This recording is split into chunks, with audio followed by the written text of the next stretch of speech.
Welcome, welcome, welcome to March on Faewunder. So good to see you all again.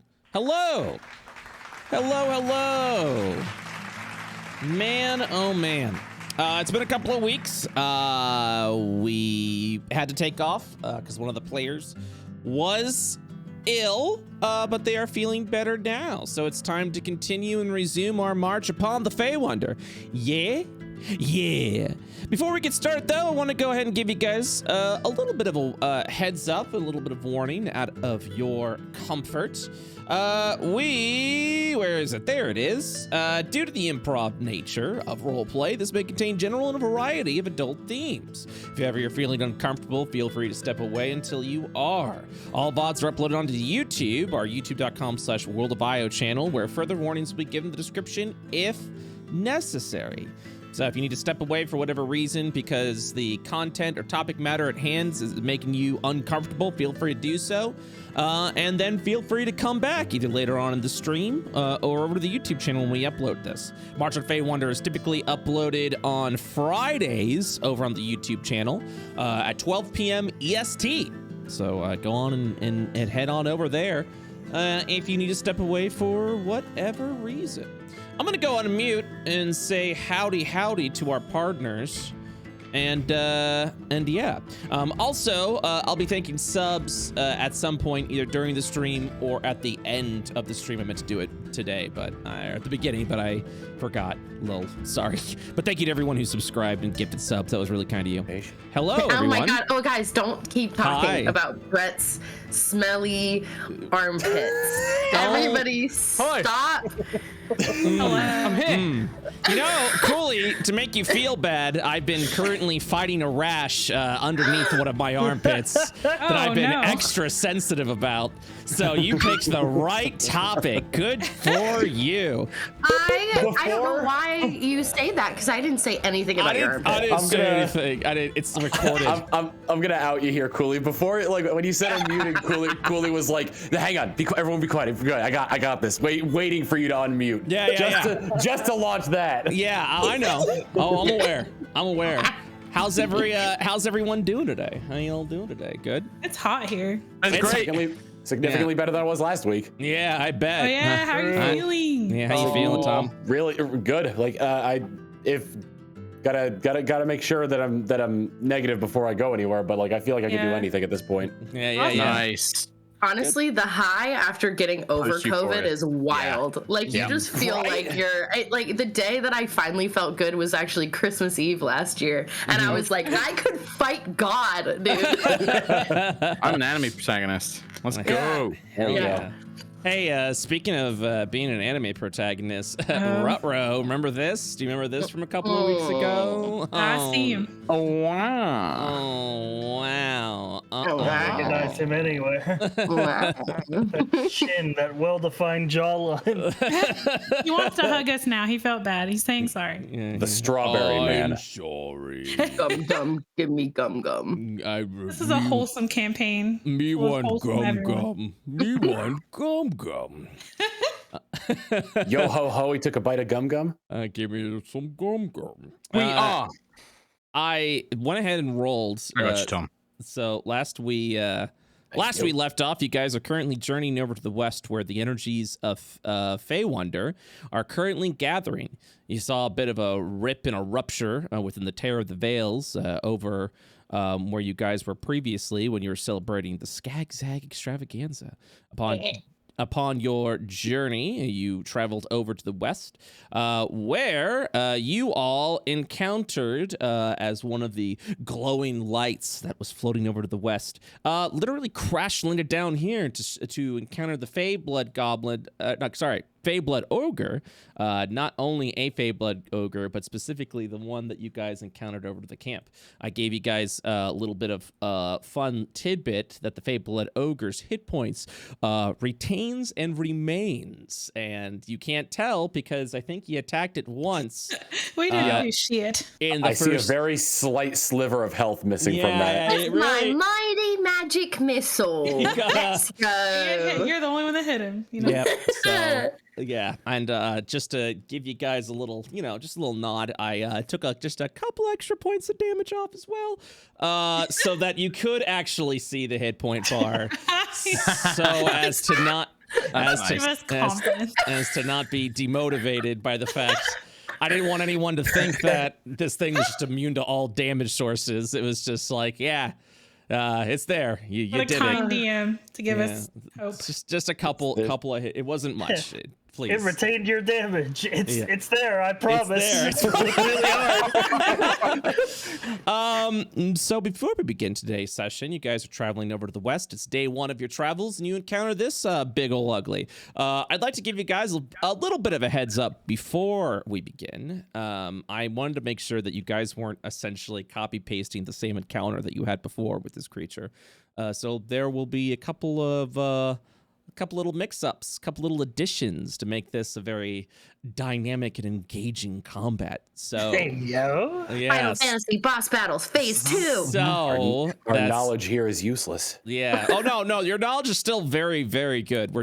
We're building upon that. We are evolving from your knowledge. So, because you did face this thing a little bit. And then it fled with the rest of the Faeblood goblins, with the rest of the Faeblood energies. So everything good there? Energy.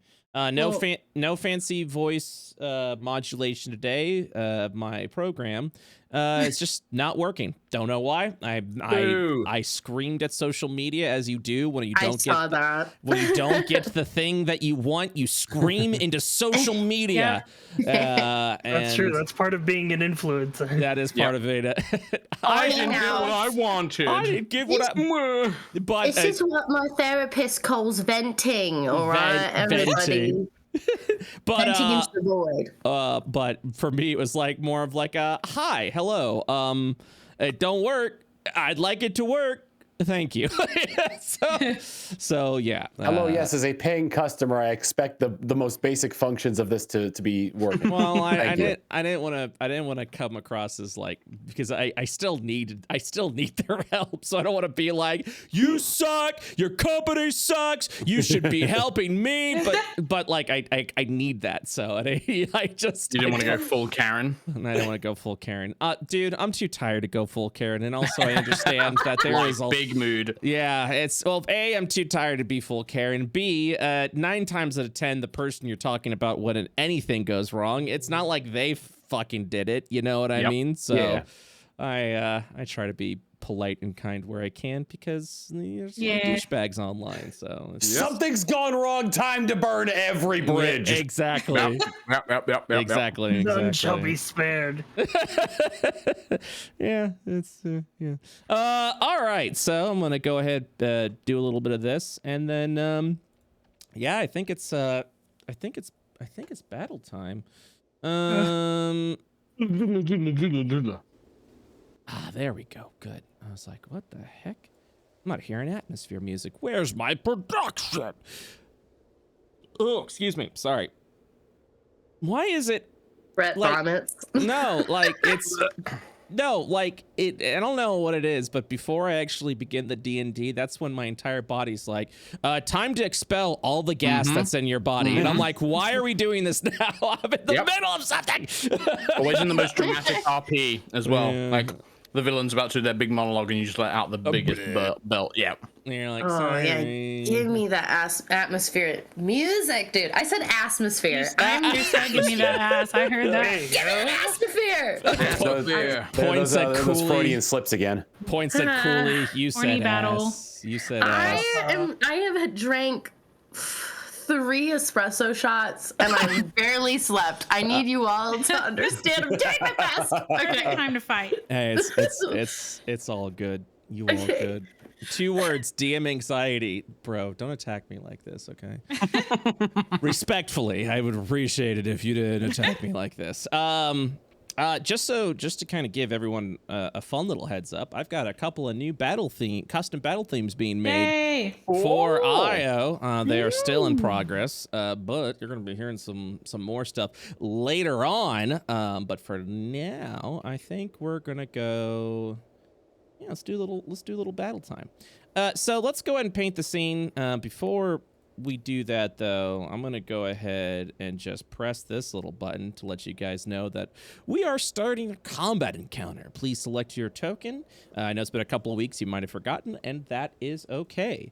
By selecting your token and looking at the upper left-hand corner, you will see a hotbar, a variety of things. You want to roll initiative, which is under the utility button. And then by pressing roll initiative. Very good. Oh. Very good. Like. Yep. Let's see. So put that up there. Everybody's inspired. And then I'm going to do this. Indeed. Oh yeah, There's a glimmer in his socket. Who put something in there? Okay, so there's a couple of things here. Someone would put something in my socket. I'm sorry. Jesus, Cooley. I've decided after 4 sessions you're not sorry. You just say lewd things and then hide them by an apology. I'm calling you out, Cooley. Points. Your number. He appears to be sorry. Points. I'm sorry. I'm sorry. I'm sorry. What the hell does Gloria have? Because it's not Shield of Faith, and I don't know what that is. You can give me Shield of Faith. I'm not giving you Shield of Faith. I don't know what that icon is. There's a smudge. Cloak of Protection? I don't think so. I hope not, because that would be weird. I have my star barrier on just in case Protection anyone from forgot. evil and good. It's currently got on. When did you cast the star barrier? When we left the camp, when we started our journey. Excellent. Protection from good and evil. There it is. You did it. Thank you. Oh no, that's not what I wanted. Everybody has. Can I control Z? Can I control Z that? Ever again? Requesting to control Z. I won't ask He is again. giving us a hug. I I thought think we all feel a little rusty, huh? Look, we don't need to call me out on this, okay? It's been a day. Oh right, he fell out of the sky, right? Yes, and okay. I'd be happy to paint the scene of what is happening to our good big old boy. Was it a graceful fall or absolutely not? So, so the first thing we're gonna do, he has fallen from the sky, and that means he's gonna take 5 points of bludgeoning damage from the impact of the fall. So there we go. I saw it. I saw the bar. I saw it. The bar's moving. I saw it. So the scene is as thus, and I guess look at the battle music going. Did he do a superhero landing? Oh, no. Dramatic Michael Bay style camera pan up. Absolutely not. So currently, in comedic fashion, with a telephoto. the top of his torso, along with his head, is stuck into the ground, where his butt and legs are currently sticking out. He's desperately and dramatically trying to get out of the hole that he's in. So for this round, he's considered prone. Do we have anyone that goes over initiative of 20? Looks like we do not. So on an initiative of 20, you will see his head just kind of jerk up a little bit, exposing his mouth as he's desperately trying to pull himself out. And he kind of spews a little gas into the air. And the following will happen. This will be a good time to... You're not gonna give me the thing I want? That's okay. I'll do it for you. This one. Okay. So, nope, I don't want that. We're doing a nice little, I think 30-foot radius? Yeah, 30-foot radius. So, I just need this for a little bit of measurement. He spews this gas that kind of just begins to spread around in the area, and you'll actually see some of the gas seep down into the ground as wild Fey blood magic energies begin to sprout these dangerous creatures. The Fey blood ogre will not be taking any actions this round. Good for you. But the bad news is I'm going to be rolling a d4 and create 5 new creatures upon the battlefield. Whoosh. Sprouting using the poison energies from the Fey blood. You're gonna go ahead and see these creatures begin to sprout up. What is that? They look like a cavity. What the hell? As you kind of see these misshapen and morphin plant creatures. Kind of Morbin plant creatures? No, I said morphin, but it's dead. It's Old dead. It's dead. Sony tried.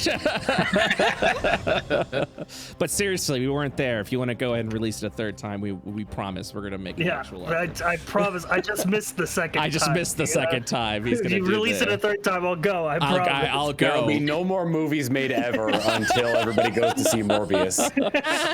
So, these twisted plant-like creatures sprout out of the ground with faces that are kind of like these misshapen faces of the Faeblood ogre, and you kind of begin to see poison foaming in the area. These creatures are minions. There might be some people familiar with the old 4E version of minions, but if you're not, I'll explain what a minion is. A minion is a one-hit point creature. That's it. They have 1 hit points. They have a lower hit AC, and they are meant for ripping and tearing. So, but they do full damage. Oh, they absolutely do. That's the scary part. Yeah, they absolutely are capable of doing full damage. Though, so if you got AOE's or magic missiles, all right, I've got a plan. This is gonna be sick. Let's see. I love being a rift elf. Get ready for all the magic missiles. Rolling some initiatives, don't mind me. Ooh, baby! Oh my god! That's Get him sick. out now. That's sick. That's sick. Oh my god. Sick. Does anyone require a grid? I don't require I like it. the ruler thing. Like, it's cool. Okay. That helps me. Oh, by grid, I mean. Yeah, I know. I don't need it with the ruler, is what I'm trying to say. Ah, gotcha. I prefer if no grid when possible for that cinematic look. But if you do need a grid, absolutely let me know. Okay. Brett, Yes. I just want to say, I swear you are the master of placing down monsters so that they do not overlap in 15-foot cones. In all honesty, I put them down at random. I know you did. There's There's just no way. I promise you, I do not have. I know. It's all good. It's all good. It's like I promise I don't have it out for my players. It's nothing fun with that. That's the natural game sense. Yeah. Yeah. Okay.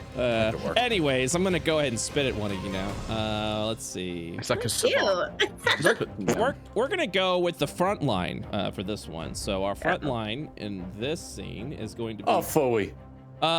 Actually, you know what? Let's do a little change around here. I think. Bring it on. Yes. Yeah, I think. Go on. No. This is a good thing. Before we begin combat, if you're able to, go ahead and place your tokens in that square in the order that you guys would want to. Oh, we're Fire Emblem. Your marching order, essentially, of what you'd want to do. So. Does this count? That counts. That counts. It's on the line. That counts. On the line is still in the square. So as long as your token is mostly in the square, you're good. Yeah. I'm just looking up the range of magic missile. Hold on. Magic missile. I gotta know where my magic missile goes. Thank you. I'm just checking. You guys are I'm dangerously aware of my mortality. So. You guys are only making fun of yourselves at this point. What do you mean, Brett? What do you mean? I got magic missile. I got magic missile. You can't counter something it. casted at the darkness. My glasses. I can't see without my glasses. I actually just got glasses during March on Faewunder. So. Nice. So that's to you, Cooley. Thank you very much. I'm kidding, Cooley, by the way. I feel like I've been going extra hard on you. I'm so sorry. Gonna cry about it later. Yeah, it's cool. Anyway. It's cool. It's cool. Is everyone where they want to be? Yeah. Once the Believe square. so. Yes. I'll go back one. Okay. No, I'm good. I'm good, actually. Okay, squares dropped. No one move. No one fucking move. All right, so we are now doing, instead of a 1d3, our front line is now 2 people. So I'm going to go ahead and target those. By the way, as a default stance, creatures will normally try and aim for those that are in the front line. So if anyone here wants to be playing tanks, That's where you want to go. But also be careful. Insidious creatures will try to aim at people who are in the back line. So, you know, it's fun. We have fun here. Rolling a 1d2. One's gonna. Vidalia's got any sneaky scoundrels covered. Yeah. I got them. I'm gonna roll a 1d2. One's gonna target Gloria. Two's gonna target Kagami. Of course it's 2. Of course it's SciFri. something. Yeah. Here we go. 17 to break your armor class. Your AC is 16. I have a stupid question. Okay. Deflect missiles. Oh, okay, all right. Does it count for the fucking spin attack? It might. You can use your reaction deflect to catch a missile when you are hit by a ranged weapon attack. When you do so, the damage you take from the attack is reduced by 1d10 plus 6. If you reduce the damage to 0 and have a free hand, you can spend 1 key point to make a ranged attack with a range of 20 to 60. So, someone actually. The way you think. So someone brought weapon attacks. The point of contention is it says weapon attack. The answer is yes. You can absolutely deflect this because, and the reason why is because in IO there's fucking laser pistols, and you can absolutely deflect missiles of a laser blast. So, yes. Wonder Woman. Yeah. All right. Well, then that's the damage reduction roll, which reduces it to 0. So I'm gonna spend a key point to throw it back. All right. Let's go ahead and see. All right. Deflect missiles attack. Yeah. Let's see that range. Do a range. Steve. So 15 is sufficient. So to paint the scene, unless you would like to correct any of this, you kind of see this like morphed head of the Faewunder ogre just open wide and spit this giant, almost like glowing, toxic blast of poison spit. You manage just to grab it as the poison just begins to like snake around your arm and hand. You spin around, you throw it back, and as you throw it, it just I imagine you see like some sort of energy, almost like a glove, as I just fucking like got it. Yep. I can't help but think of, I can't remember which cartoon it was, but like somebody shoots like a crossbow bolt at somebody and they catch it between their fingers, spin their fingers around, and then don't even like throw it, just let go and the bolt goes back at them. That's dope. Sounds like very Kung Fu Panda with the cannonballs on the boat in Kung Fu Panda 2. All right, Ribeye, it's your turn. Okay, let's see. I think the first thing I'm gonna want to do, oops, is, why isn't my hotbar showing up? What have I done? Make sure you click your token. There we go. I was clicked on my token. I've got these weird 4 arrows around me now. But, that's because if you have on the in the token selector, that first person in the upper left corner, there's a circle. Select targets. Yeah. I had that clicked by mistake. Genuinely don't know what that does. I guess just let me know in case we're not talking? So, yeah. We're just communicating with hand signs. I'm going to start off with Mantle of Inspiration. Okay.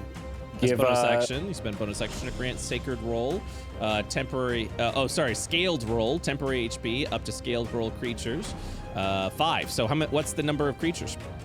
I believe it's 4.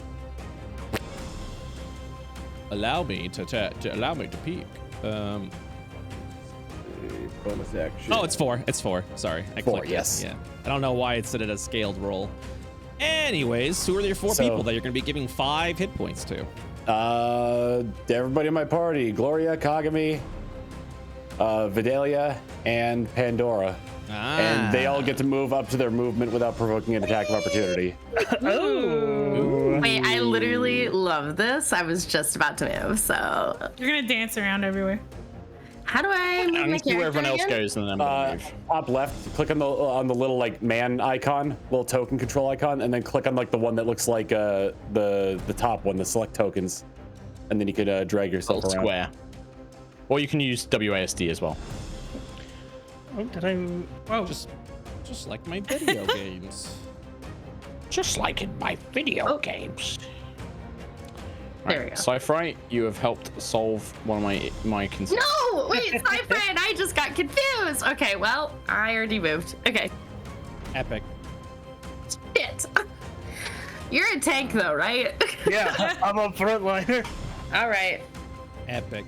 I might hit you with something. Can we get his move? Is that That's what it okay. means? I'll dodge. Yes, yeah. Yes, When you can make a Amanda free was move. first, because you can move up to your movement speed, wherever you want to go. Oh. That's I just climb like up one a of my tree. Japanese animes. Be careful, y'all. Not y'all. She doesn't say y'all. We can say y'all. Pandora, y'all. But yes, but that's a Cooley thing. Anyway, careful, don't get hit. Since I'm a vampire, I can just climb up this tree, right? I can be like, woo. Yeah. Okay, I'm in the tree.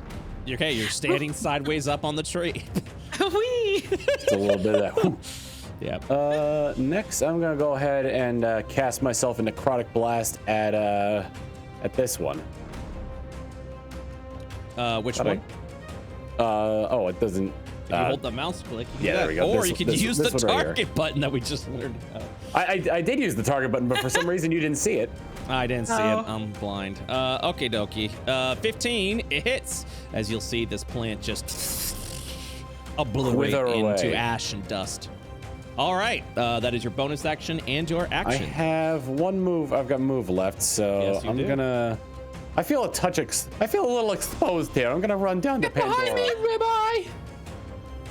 I'm glad you understand your vulnerability now. Let's see. 5, 10, 15, 20, 25. 30. Okay. That's gonna be my turn. Okay. Just as a friendly reminder, and also so you guys know exactly what prone does as you guys are playing, because this creature is considered prone. Advantage to melee attacks, disadvantage to ranged attacks. Okay. Where is my... Oh, there it is. Oh! Don't mind if I do. This time, this will be... 1 will be Ribeye, 2 will be Gloria. Ribeye. Good news. This thing is going to spit at you. Awesome. 15 to hit. Which breaks that your does armor hit. class. Yep. It's 6 poison damage. I'm immune to poison. And so, no Hey. damage is dealt to Ribeye. The plants will remember this for later. You got me. How you feeling, Ribeye? Slimy, a little slimy. I forgot he's technically prone this round. I should take advantage of this by attacking. Go nuts, dude. Go Okay. Kinshiro on this guy's ass. All right, let us start off with a longsword attack. You're already dead. Oh, that hits. Also, let me roll that advantage for you. Hey, 13. yeah. That's magic. 9 points of damage. Cool. I'm gonna Start spend mounting a him key and point on punching him. flurry of blows to do 2 unarmed attacks. Very good, very good. You begin punching him. As Kill his the strawberry flubberous man. body just kind of like just resonates with the impact. All right, so yeah, that's another 5 and another 7, and that should be it. Okie dokie. Gloria. Gloria will, as she runs over, thanks to Ribeye's Mantle of Inspiration, she's going to draw her rod rather than a sword and heft her shield up. And then as Ribeye kind of ducks behind her, she's going to lift the rod up high, and you can see sort of like ruby flames. And she'll say, Spirit of Flame! And then I'm going to cast Burning Hands. Oh my god, let's see that cone. Oh my So god, how do let's I see that cone. how do I see cone? So, good Place news. measure template. So if I cast spell, it should show it, right? Yep. Just be careful not to overclick, because when you, How when do you I do that, rotate it? mouse wheel.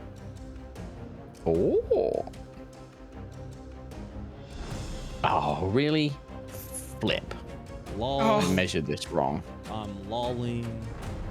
You lol at me, sir. I'm lolling. Toxic. That's so toxic. Ah, right. Now I know how this works, though. This makes it a bit easier for the future, because I've never used Foundry at these measurements before. No one has, Smile. I'm jealous. Technically, of if I do it like, AoEs. does that touch both of them, Brett? If I do it like that? Let me you see see it. You have to click it to drop it. Oh shit. Oh, No, it doesn't. can I move it? Can I move that? Yeah, I'll move that there for you. So yeah, I was seeing if I could like clip both of them. No, I got Yeah. you. So what are you gonna aim at?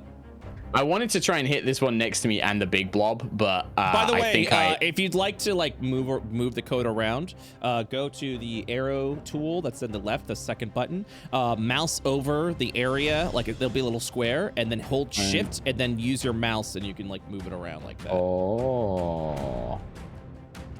So Gloria, I'm gonna go before they do, so don't even worry about them. Okay, I was just trying to get as many as I could. No, I understand. Don't worry. You're doing We got great. teamwork. We got the power of teamwork and anime on our side. Ah! That's not a real thing. Yeah. Fail it is. roleplay. What about- Fail roleplay. This BrettUltimus. How do I put this down now? It's already down. Does that hit both of them? Like the tiniest little clippage? Oh, I just shifted forward. I had to move it forward because it's centered on it has you. to be on the center. Okay. Yeah, In that case, I will just hit Blobman. I was Okay. hoping to get the two, but I will just hit Blobman. I'm sorry. No, it's all right. Cones are funny, and Cones are pretty funny. You are correct. True. Yes. All right. So let's do that dexterity save, which at prone, yeah. I'm I pretty also sure rolled is like terrible on the damage as well. I rolled two ones. Is it when you're prone? Do I get disadvantage on dexterity saves? I thought you did, but maybe you don't. Well, let me. I'm pretty sure. I'm pretty It would sure. make sense. That sounds about right, not gonna lie. Yeah, prone. Nothing about dexterity saves. Don't worry about them. It is normal as This is normal. gonna. So it this is gonna begins. break dance, then. I'm gonna say because technically, This is on. Go on. technically he is considered restrained because he's stuck in a fucking hole. So let me check something real quick. That I'm pretty sure that does is give disadvantage advantage. on there. That's Yeah. very kind of you, Brett. It's But it's not- fine. It's not- very on character for Gloria to be I'm not- useless in a fight. I'm not being kind. I'm following the rules. I'm following the rules. I'm following the rules. 7 points of fire damage. Terrible. What do you mean terrible? That's great. Well, it could have been better. It always could be better. Can always be better. And then I will just take. I'm not gonna like fully move, but I'm just gonna. Because I don't want this little cretin to try and get a sneaky move around to get ribeye. So actually, if I go there, he still can't really. You know, I Yeah, no, I'm gonna stay there. I purposely give some creatures the inability to do opportunity attacks. Yeah, Yeah, just to, you know, just as an FYI. just to no, also just to make you just really paranoid. You know, it's Nah. like, this one. Oh, It's always a gamble. It's always a gamble. Right, you can't DM mind trick me, okay? I'm gonna do what I'm gonna do. I was just looking if I wanted to do anything else. I think I'm gonna save action surge for a bit later in the fight. So Okay. I am done. Okay, Pandora. All right, fellas, let's keep this one real simple. Okay. I'm gonna magic missile the 3 minions. Heck yeah. Nice, good Okay. move, bruh. So we don't even have to roll that. Big strats. Oh. And she's gonna do one of these when she kills them all. She's gonna turn around and shake her booty at the other one, the big Oh. one. Take that! And then she realizes, oh wait, he can't see me, can he? No, he can't Well, save. The feelings are there. The feelings I'm are gonna there. move. Sensed it. I can move as well, yes? He has Yes. tremor sense, so he can sense the booty being shook, but he can't see it. Oh my I hope God. that helps us. All right, I would like to move up to him then. Okay. That's fun. And that is my turn. Pandora's okay. like fueled up on her invulnerability from the last fight. All Yes, right. that's exact. She's very cocky.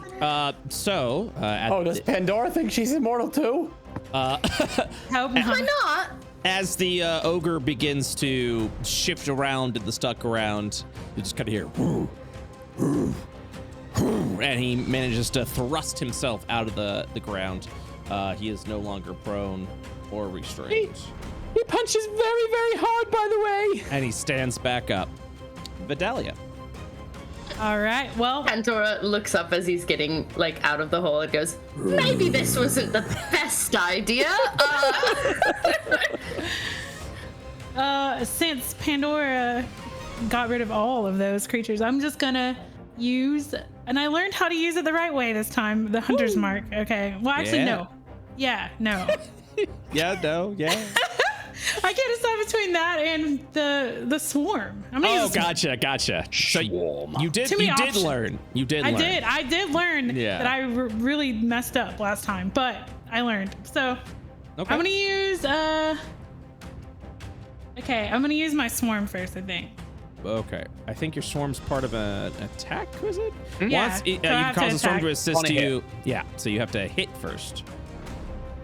Okay, I lied. I'm gonna use my. You know what? No, I'm gonna use my hunter's mark. I used it.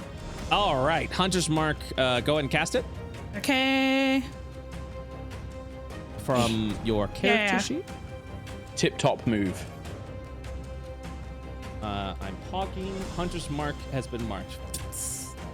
All right, that's your bonus action. Yep, and then I can't do the swarm this turn. I'll have to do it next turn, right? Yeah. Yes, you can. Hit, I think. Yeah. All you have to do is just hit, and and when you hit, you go. And I'm swarming. Oh, and I'm swarming. I'm swarming. All right, I'm swarming here. Dab, and then it's swarming time. That's awesome. I like that. Okay. It's swarming time. So I'm gonna use my gun, and hopefully it doesn't jam this time. You got. That's pretty fucking good. As the 10 points of damage just pierces through them, you'll actually see it's a hole. You actually see the impact of the damage. Now you get to roll your hunter's mark. Yeah. Okay. So the 1d6. Correct. Does that get critted as well, Brett, in your rules? Yes, it do. Roll Hell. 2d6. Nice. All dice. Roll it again. Another one. Oh hell yeah. Another one. Another 10 points of damage. I'm scared for Pandora, And so I'm gonna go in. And now you could go ahead and use your swarm ability, which is also critted. Oh my god. Okay, Headshot. dang, man. All right. Another 2d6, please. Okay. This is a 2d6, yeah. Yeah. Yeah, because it was normally a d6 and then the crit doubles it.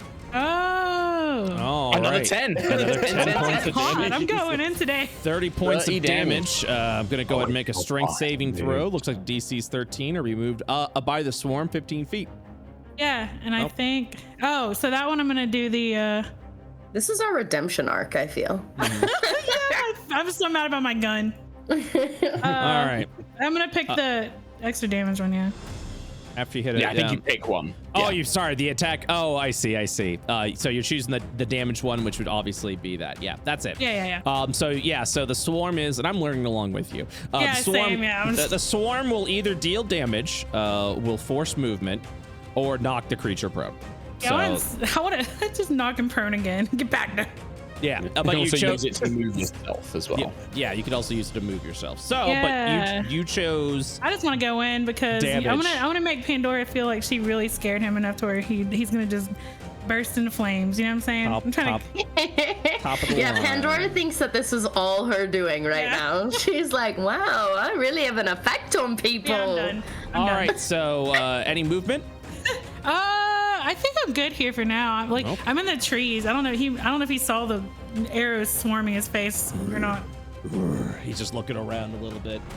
I'm assuming your swarm is a bunch of birds, correct? Yeah, it's red-tailed hawks. Yeah, so you just see a bunch of hawks. It just start, as it strikes at the point, they begin just. Oh, by the way, Pandora, a swarm of hawks just flies over and begins swarming right over the fabled ogre. I forgot you don't like them. They're sweet. And then returns back to the trees. You know when like someone who doesn't like bugs like thinks of a bug and they get like the chills and they're like squirming all over their body? That's Pandora when she sees birds. Like she is just, oh, this is so gross. What is that? All right. They're friends. So good news, everyone. I've got. Can I not do the area effect? Oh, it's not even there. Hold on one second.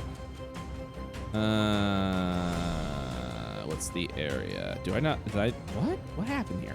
What's going on? What's happening here? All right, anyways. Sorry, Gabe. What's all this then? What's all this then? What the heck is going on? Give me 1 second. I apologize. I can't remember, Brett. Did we say that this guy is wearing armor? Like visibly wearing armor? He's got a loincloth. Okay, never mind. But you'll notice the strikes Jelly and body.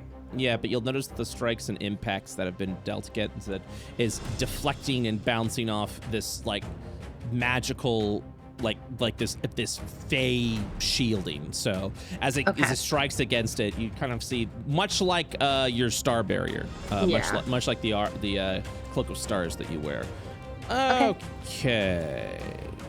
Sorry, I have to fix something because apparently it broke. My apologies. Apology accepted, Commander. He's turning. He's looking around. He's not looking around. He's just shit's not working. Stunned. No, Why it's is the he booty. dancing? It's the booty. Why are you dancing? There it is. Perfect. Yeah. Brett wants his big fart cloud on us. And looks like he's about to spew just a bunch of poison within the area.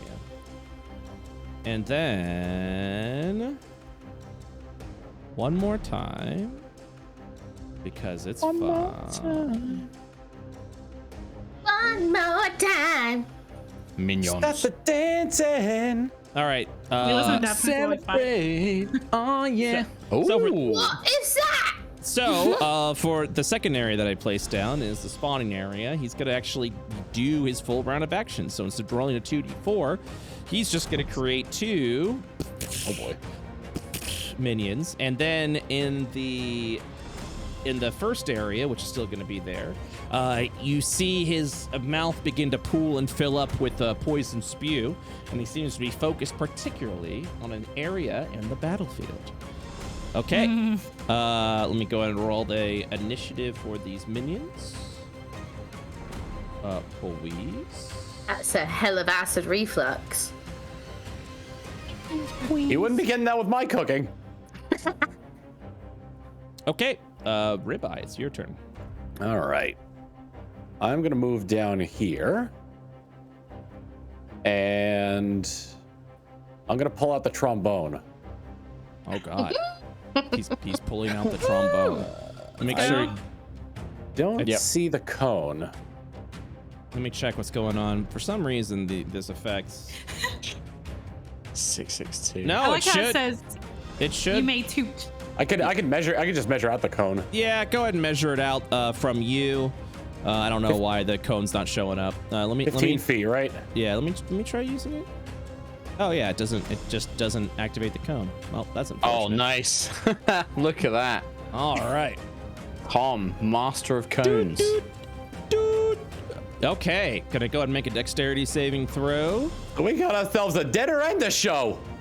Failed, as you Ogre see. flambe. As you see, Ribeye pull out this trombone. He'll just as this huge scorch of fire just sprays out over in a cone. And yes, the ogre will fail the dexterity saving throw. That was your action. You have a bonus action and movement remaining. As a slight to the ogre, Ribeye takes the trombone and goes. Very good. In terms of actions, I still got a bit of movement left. Ribye's immune to poison, so he's just gonna. Whoops, that is a cone.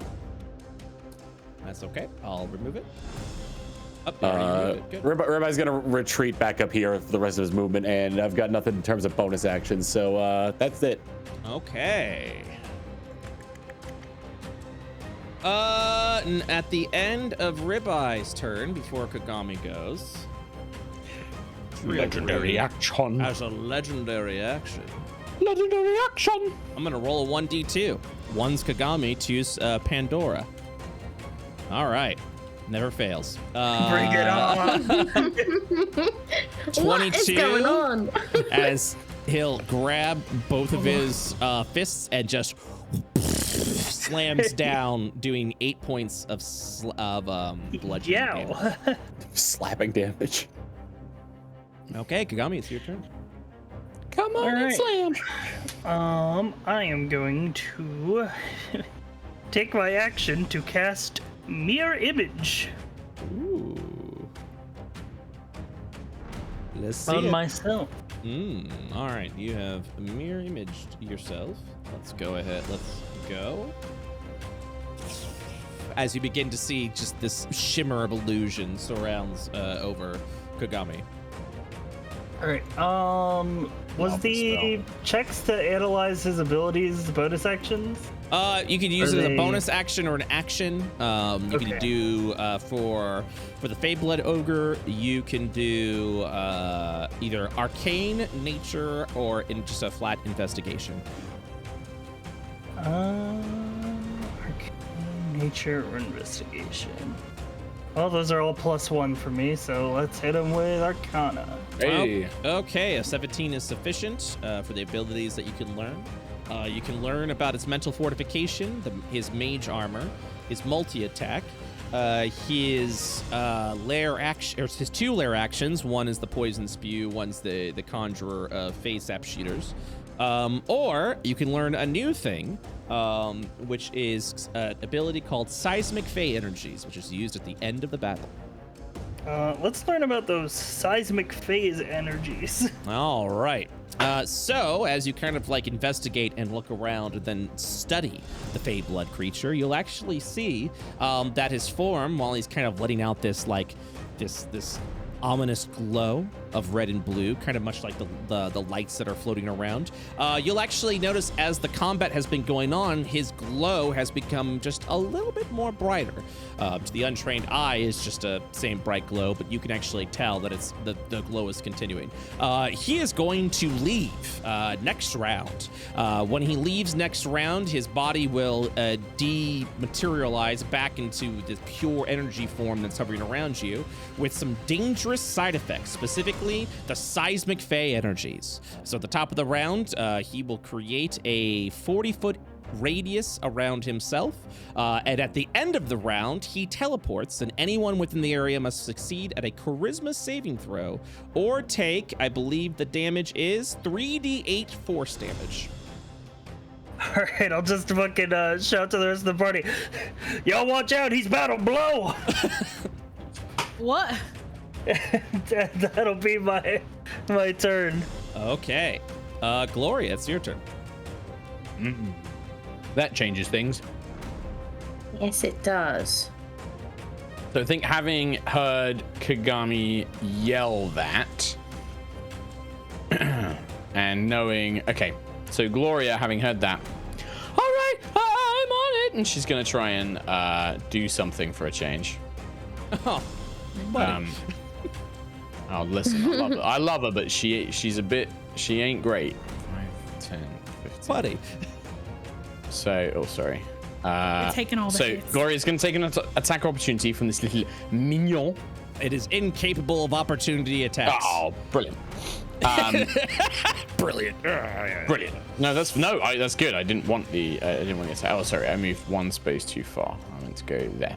Okay. And then, yeah, with her rod still out, Gloria is going to kind of hold it up to the sky and say something along the lines of like, storms of thunder, and I'm going to cast lightning lure on this thing to try and pull it closer towards me and then give my buddies a chance to try and get out of here. All right, let's see it. Spells. Lightning lure. Do I need to target this guy? Nope. Just click it. Okay, nice. So then all I have to do is press a button. It's strength saving throw.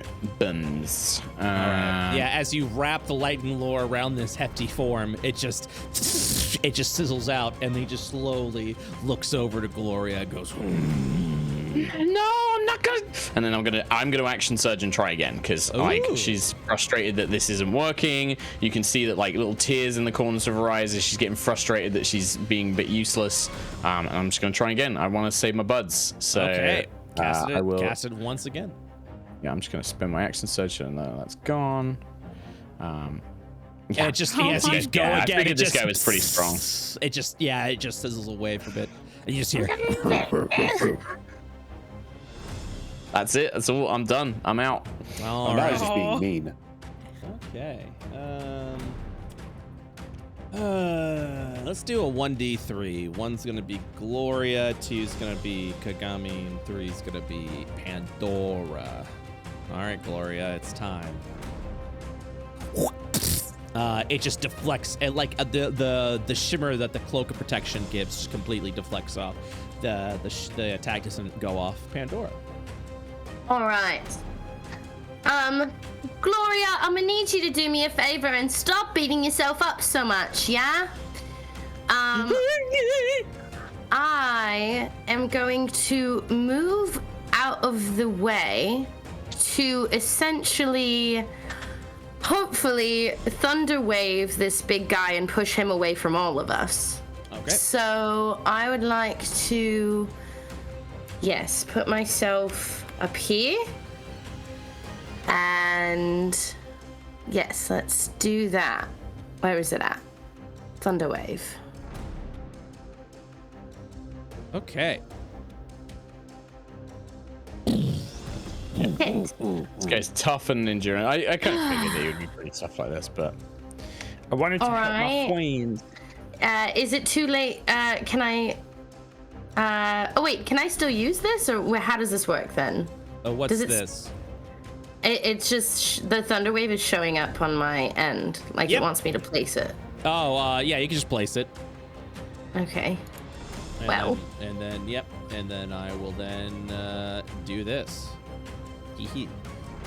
delete. Don't hee hee. Okay. Don't hee hee. I'm doing my best. All right. Then I think I'm gonna use the rest of my movement to get the hell away if I can. Yes. All right. Excellent. I should have lightning lured Kagami. It's probably more likely.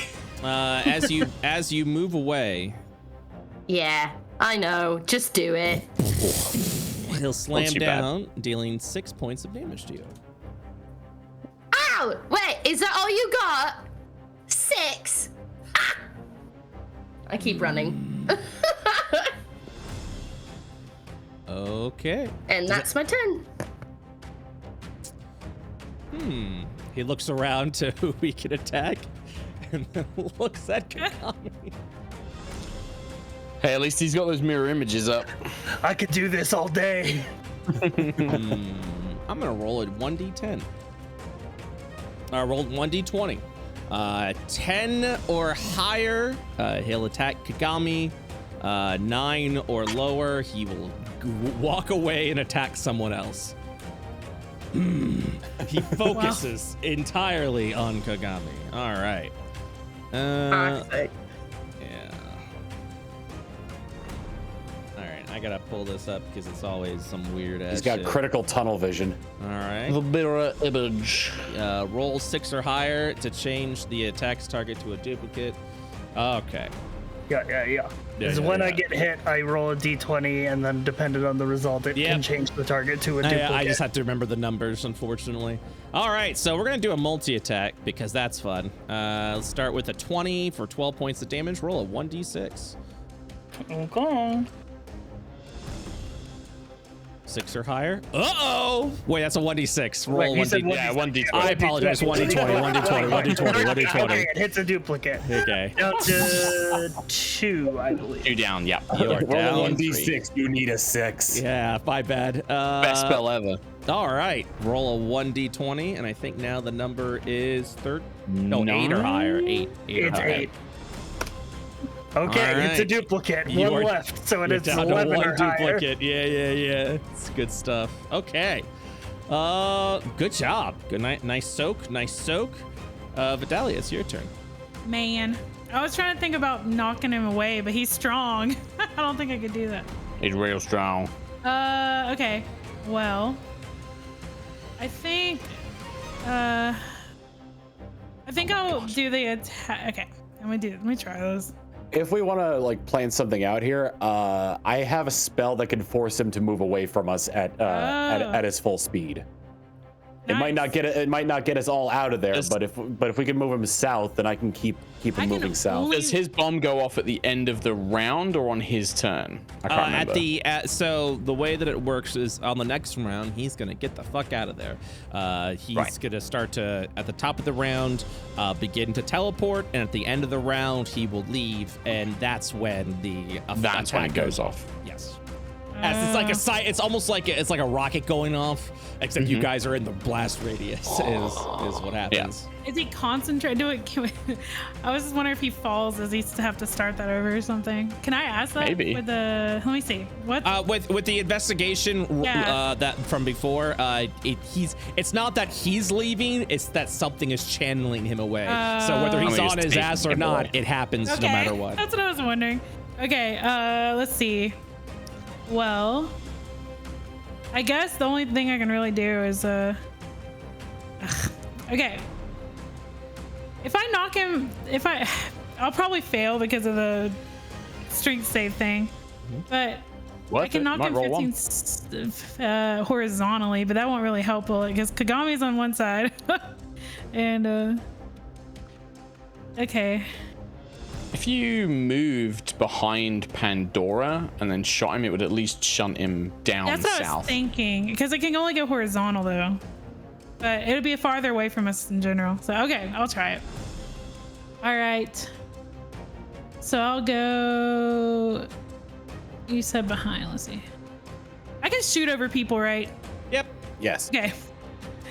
I'll go here, I think that's where it is. Okay. And I think horizontal in this just means like north, south, east, west. It just means, I don't think it means, Okay, good. All right. So I'll do my attack, and then I'm gonna, for the swarm, I'm gonna use the one that can knock him horizontally away in the air. Okay. So, use my... that hits, dealing 8 points of damage. Okay. Also roll 1d6 for your hunter's mark. Okay. 2 points of damage. And then you are choosing the effect that knocks him away 15 feet. Is that correct? Yeah. As far away from us as possible. Yeah. Strength save. Okay, so let me check your saving throw for the gather. I think it is a 13. All right. Let's go ahead and make a strength saving throw to see if that happens. It knocks him back. Exactly. 15 feet. Wonderful, Vidania. Thank you. As like you just see this swarm of hawks literally fly past Pandora around yeah. Yeah, I'm literally just casting it right behind her. Look, I covered her eyes first. I'm right behind her. That's why I moved behind her. You feel just thousands of wings just fluttering around you. This wind just I think if her eyes are covered, she has no idea and she's just smiling. She's like, "You never give away. Wow, wonderful." And she's gay panicking. Okay. You'll be all right. Yeah, I think that's end of my turn. All right. Yep, I think we're just gonna do an attack for against Kagami with the poison spit. 14. That Kagami, will miss. Well, yep, that misses. So the spit will. Okay. At the top of the round, you'll begin to see the Faeblood ogre.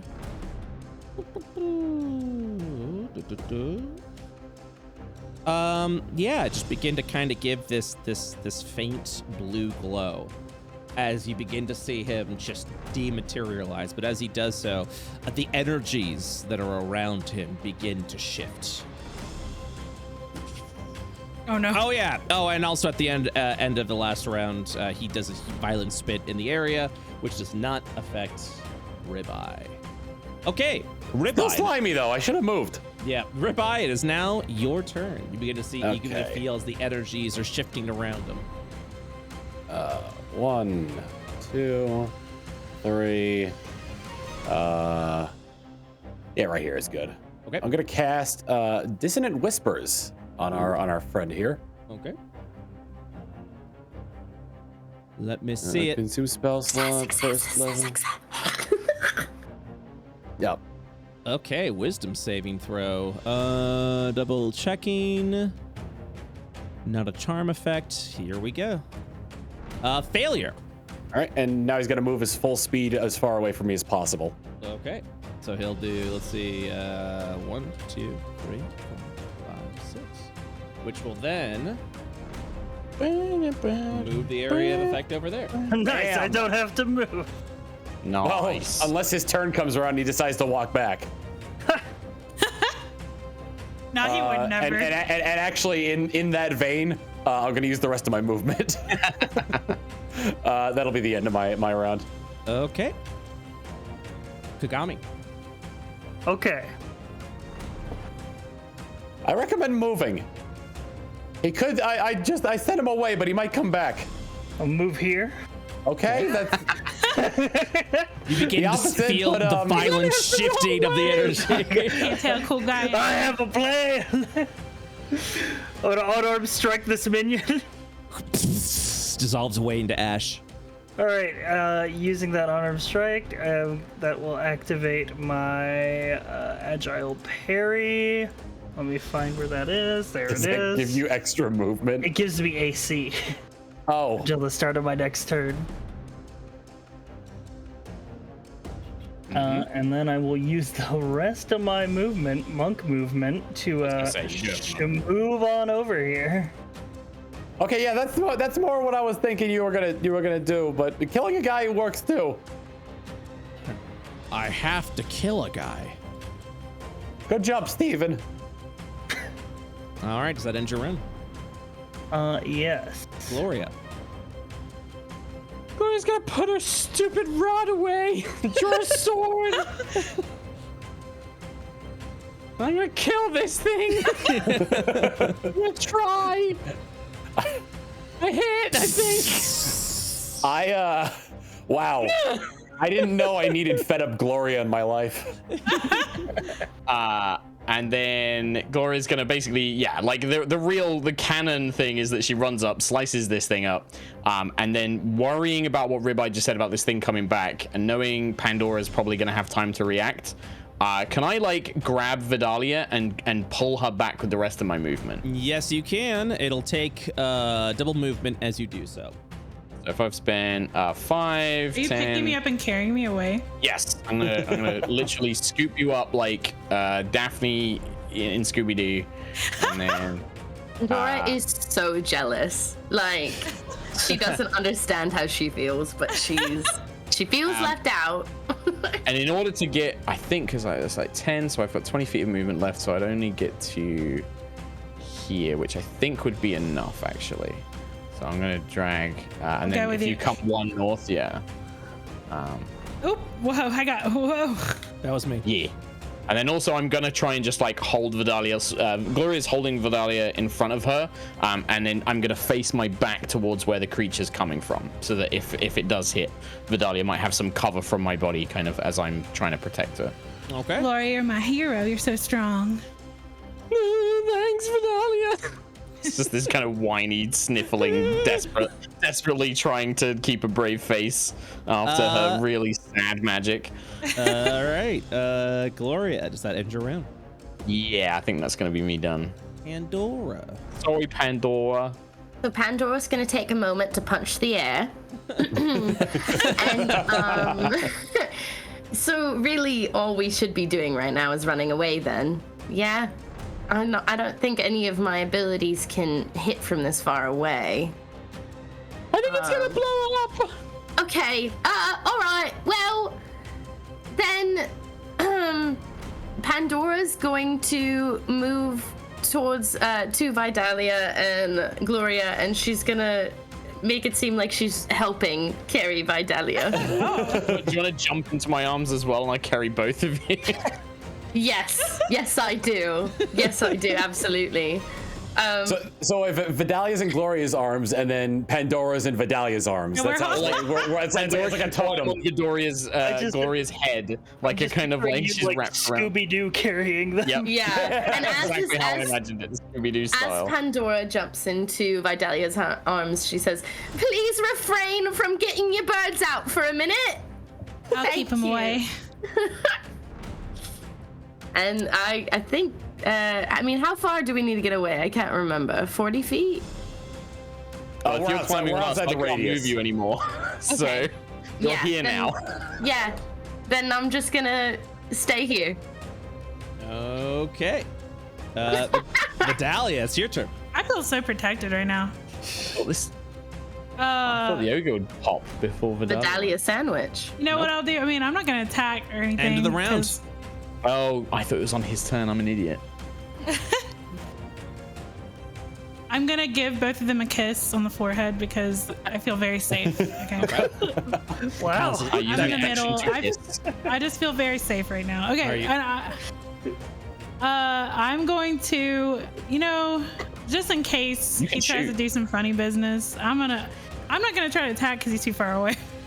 So I'm just gonna use my. What you talking about? I mean, you have a longbow. Oh, how long can I attack? Oh, you're very far. Your range, your short range. That's million. 100 feet, 150 feet. Oh, just kidding. I misread that. Yeah, you got a rifle. Okay, well, cover your ears, guys, because it's really big.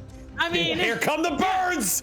I'm gonna stop. I do like the idea that your entire turn was going to be forehead kisses, though. That's all I'm gonna do. Bye. Okay. This could be a bonus action. I'm gonna take out my handkerchief because I'm sure I have one because I look like I would, and I'm gonna put it like I'm gonna put it like in damn straight you do. Sensitive little ears, I mean, they both have sensitive ears. What do I? How many handkerchiefs do you have? Okay, Pandora's already pulled her hat over her ears. She's like holding it down. Laura Well, okay, has no arms. I'm putting my. She's carrying you. I don't know what it is I'm witnessing from here. Look, we're working it out. Okay, and then I have a gun. I forgot. I'm going to. I'm not gonna use my birds because I promised. So I'm gonna attack. Let's see.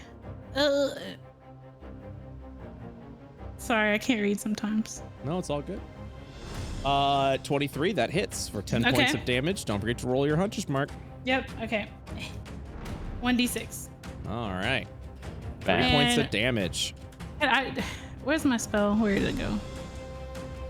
I don't need it. Never mind. I'm good. I feel safe. We're all good. We're hugging. Okay. And okay. Pandora is deafened by the loud explosion of the rifle going on. No! I even put the hat over my head. And Constitution save 5 says otherwise. You had to beat a DC of 6. The DC was 6. That makes sense. This is very fitting. Birds and ringing in your ear. Actually, there was no bird. I promise I wasn't trying to hurt you. I promise. All right. Pandora's crying. No! Okay, Vidalia, does that end your round? Oh yes, sorry, I'm very flustered now. No, you're good. Feels so bad. So at the end of the combat round, I have to document some stuff. You will begin to see the Faeblood ogre once again revert back into the large blue forming lights. I'm adding some notes. 2, 3, 8. And yeah, you're just gonna see him just as just this seismic burst of energy. The trees around kind of buckle, and the impact site of what appears to be a small crater forms. I like to imagine that we're still running like north, like all of us are still running like ahead, and this happens behind us. Absolutely. The tower of anime girls, and then the skeleton man like ahead of us, and then Kagami just like Naruto running on the trees or some shit. And Pandora's doing that thing like they do in Archer where she's just trying to hear. She's like, nah. Nah. Nah. Nah. All right, so combat has officially ended. End of combat. There is a small like kind of like dent or crater site to the south of you, and over at that south you actually see a remnant of this sort of blue like radiant energy that didn't leave with the ogre. It's kind of just floating there in the air. I gotta take a closer look at it. Maybe it's a clue about the Faewunder or something. Pandora! Pandora, we're going this way. Am I still in? Are you still carrying me? I'm excited now. Unless you get down, Gloria is carrying you. Pandora wiggled out like a kindergartner. Like she is so distracted by her ears, but she's walking straight towards this due to just curiosity. The totem can follow me. At the end of Pandora's round, her deafness will subside. Oh my gosh! Wow. All right, Pandora. Are you I'm okay? so sorry. What? Yes. What? Yes, I'm okay. What? Later. I'm okay. I think I have some medicine somewhere in my dress. I'll have to look for it though. Yeah, no, that thing barely hit me, and I forgot about my ears already. So, should we investigate this thing? Pandora is really embarrassed. That's sick. A glowing source of energy seems to be, it has formed over in this area. It's currently hovering above the area of this area. What do you do? How far above us is it I would hovering? like to examine it. I would say about 8 feet. So it's like right above your head. You can easily reach out Poke to it with my sword. Given Ribeye's origins, does this energy seem familiar to him at all? All right. So go ahead. Yeah. So as you begin to study, and before any roll gets to be done, you'll watch this Kagami walks up and pokes it with his sword. Like dipping your toes in the water. It's just like I tip my head up and I'm like, what the hell is all this? The blue energy will then surge around the blade of Kagami, as it will then be absorbed. Oh. And now Kagami has an unknown energy within him. What did it taste like? Kagami, you have 10 temporary hit points. Ooh. However, these temporary hit points are used in a different way, in the fact that you have an option to have the temporary hit points be used up, or have attacks directly affect your hit points. It's like a shield. I had to turn around in the party and just put my hand up like, now before y'all say anything, I didn't know that was gonna happen. No, that's why you shouldn't just touch magic things. I literally can examine what it does. Yeah, I think Pandora is 10 like. minutes. I'm turning you around and I'm looking at you and I'm like, do you feel funny? I mean, I feel nice. I mean, it felt kind of tingly. Could I just ask you, please, just stand still for like 10 minutes? I just want to examine and see if I can learn anything about this magic. Is it Mr. Kagami, please? Sure. I would like to ritual cast detect magic, please. So with the 10 roll, as you sense the detect magic, as you kind of like begin to look around. 1 second, let me. If I ritual cast it, it doesn't cost me a spell slot. I know. That's for the audience. During this 10 minutes, I'm just like, see, I thought if I touched it with my It's like sword, Gloria's it'd be like different prodding you. than touching it with my hands. Is that What does it something that I feel? can help do? Like I thought it wouldn't do anything since the sword isn't like alive. So you sense that the magic it is not necessarily a part of Kagami now, but instead is housed within the vessel that is Kagami. It is a source of evocation magic. It's as if the light and the glowing form and the energy is just within Kagami's body currently. I make a little snack for everybody in the 10 minutes that this is happening. Pandora makes Kagami open his mouth. Say, "Ah, it's in there. It's in here." Yeah, well, it's sort of it's a little bit more metaphysical than that. It's sort of housed within the sort of entity that you are, your sort of being. It's evocation magic, which is that's quite unusual. Something that's more protective, I would have expected to be abjuration, but that's very unusual. I'm gonna do some research into that. There's no Yes, all of those words made sense to me. Sorry, I get caught up in magic jargon sometimes. Not gonna explode, is he? No, I don't. Well, he might. evocation magic, things like conjuring fire and fireballs and lightning bolts are all evocation magic. But he seems okay for now. I'll keep an eye on him. But yes, it looks like that just whatever magic has infused that ogre was sort of left behind, and now it's taken sort of root in Mr. Kagami's body. If you have any gas or anything, please let us know. Yes. Okay. Well, or just like you leave the tent, when we're camping, That's a lot of ogre to fit inside me. Well, I'll say.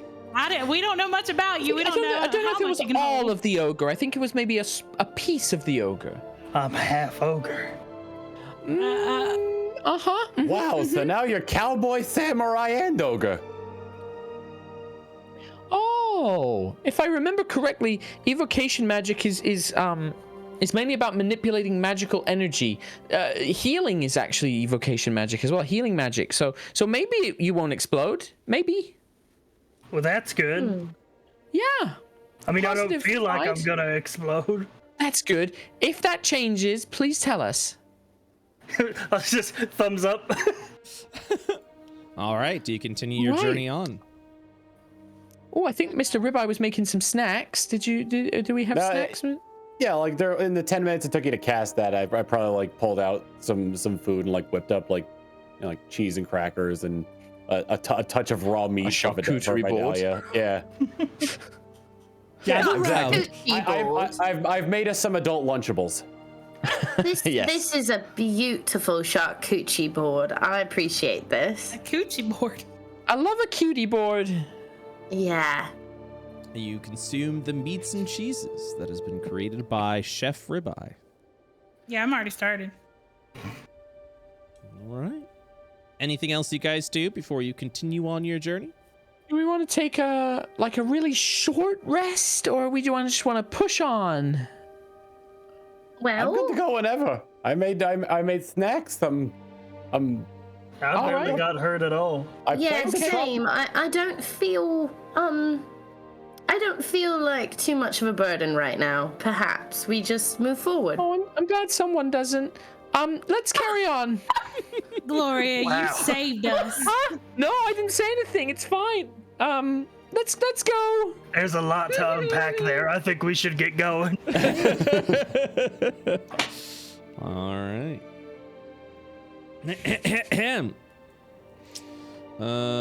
You continue your journey through the East Bloom. Another several hours pass as your travels continue.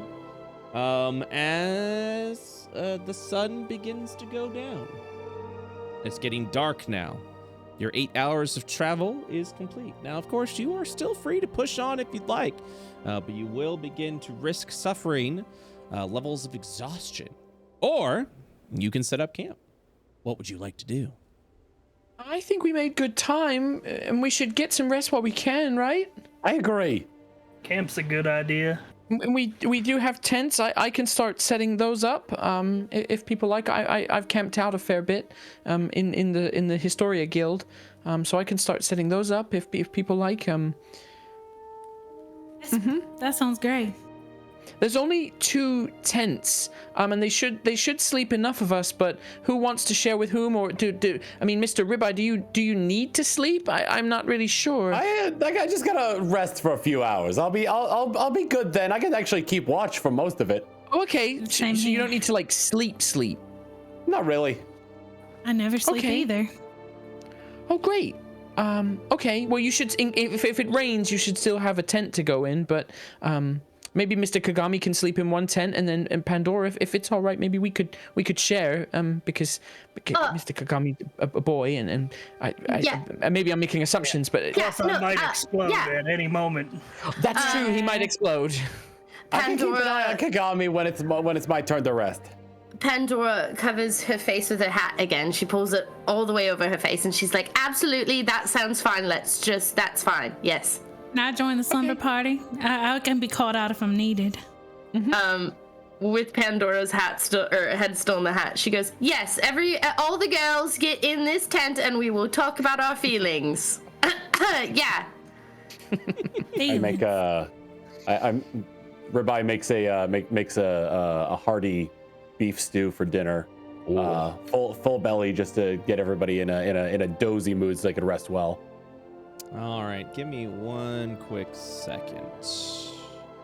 What's that, Brett? You want us to do more party roleplay while you fix things? No. It's something like that. I'm trying to. No, I'm trying to figure out. I had a thing, but I don't have the thing. Where the heck? Give me 1 second, please. Tom. Yes. Would you track our food for us? We bought 5 days worth of food supplies. Are you okay to track that for us? Yes.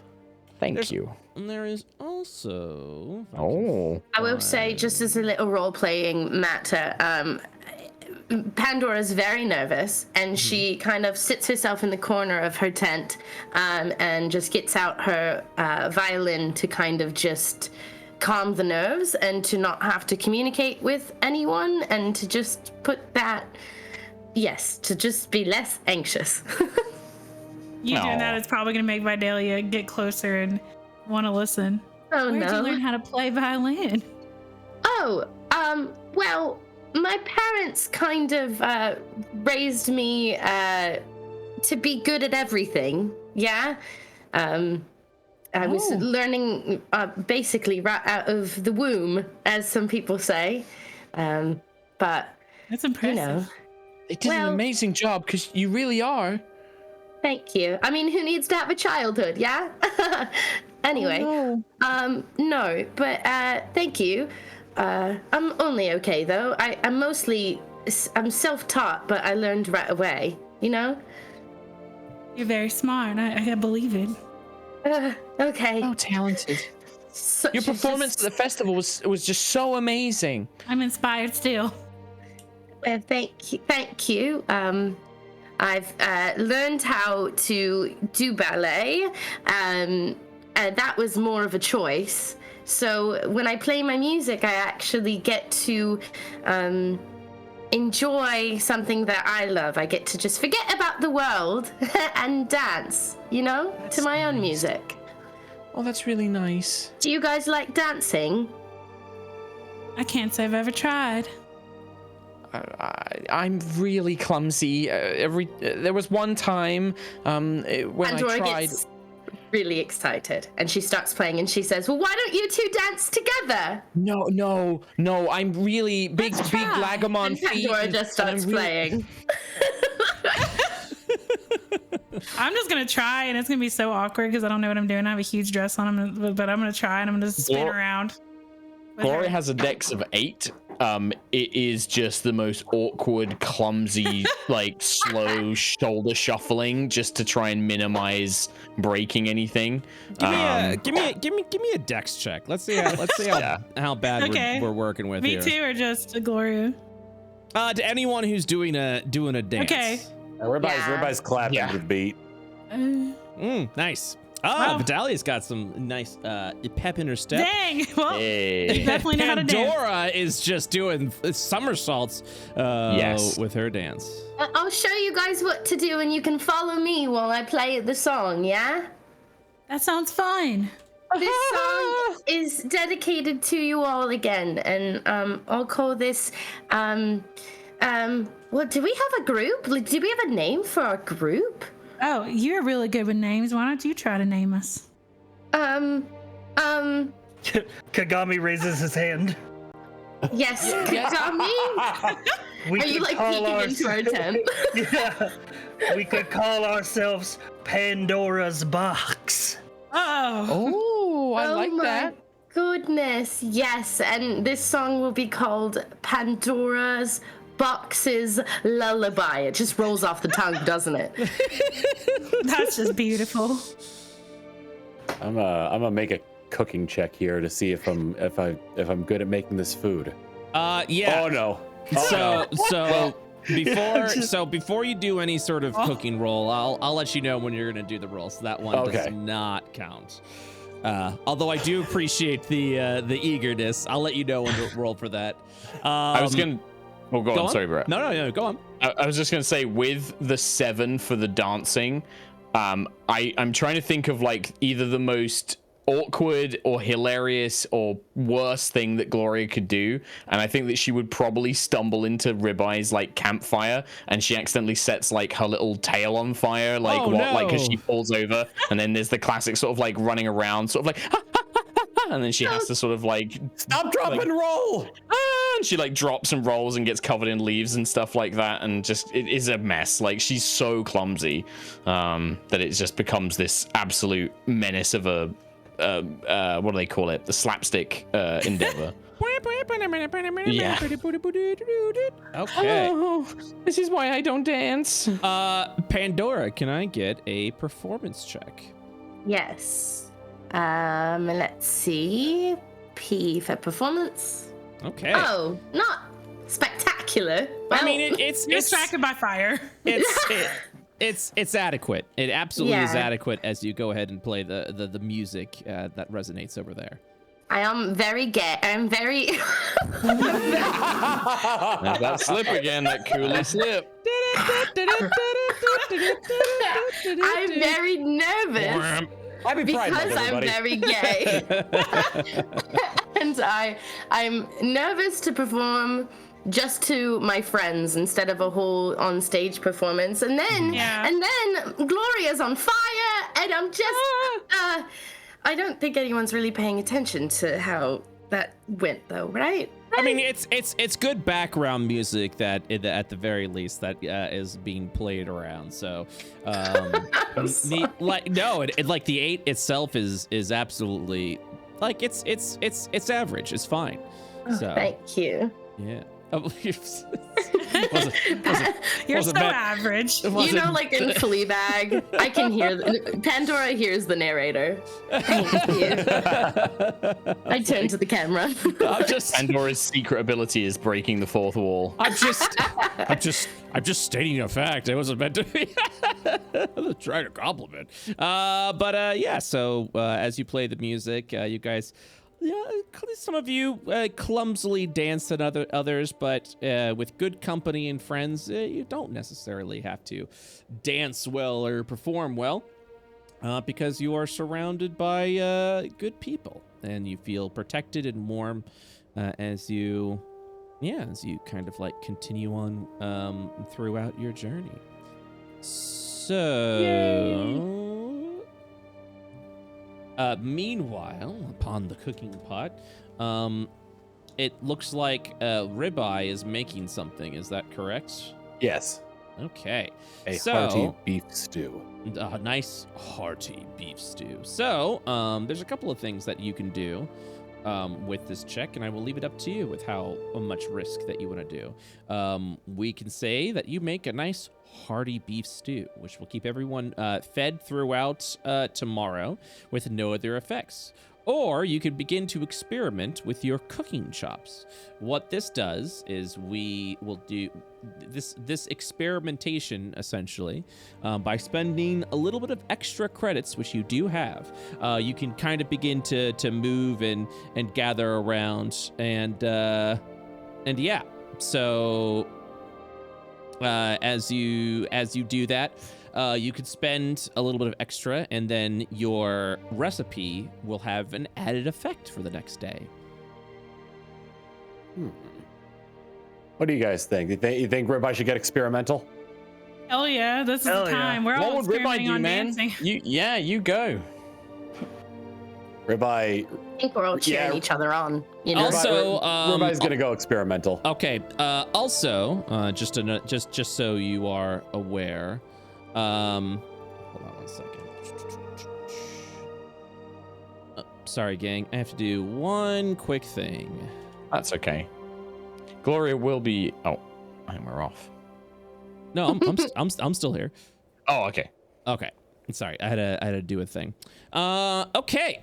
So, so you essentially are going to learn a random thing, which is what you would do, Ribeye. But however, once you do that random thing, if you successfully do it, you've learned a new recipe or a new way to cook a thing, essentially. I've come up with a new recipe. Exactly. And then if you like that, oh my god, we are literally doing the Fantasy 15. Yes, we are. Yes, we are. Oh my god, with the camping and the tents. Yes. Yes. Also, yeah, by doing that, so you essentially you're giving an extra. Sorry for this long-winded explanation. I'm doing like 3 different things at once. You essentially learn a new way to cook it. It's a random way to cook it, but then you learn it so that way the next time you are either, doing some camping like this moment of respite, you can either choose to experiment around, or you could go back to the same way you cooked. You're like, hey, I like that buff. I'm gonna go ahead and cook in that style. It's something that you permanently learn. Sound good? So it's a little bit of gamba, but also a little bit of continuing to expand upon your knowledge. My repertoire. Okay, cool. Awesome. Is that control click for Hold on. Okay. There were supposed to be things here, but apparently I didn't have it, so I apologize for that. I do this. I just want to really just set the mood here, so... Light some candles. Maybe. Put out the nice tablecloth. Hey man, that I am down for that. is it the cooking theme from Monster Hunter? No, it's so tasty. So tasty. No. No. Okay. I have to import 2 things, and then we will be good to go forever when it comes to future camping, because I know you guys are going to be doing probably a lot of camping. We like this, yes. It's so I want to make sure that a camper's delight. Yeah, I just want to make sure that the environment is always there. All right, so same as environment. Okay. Nope, that's not it.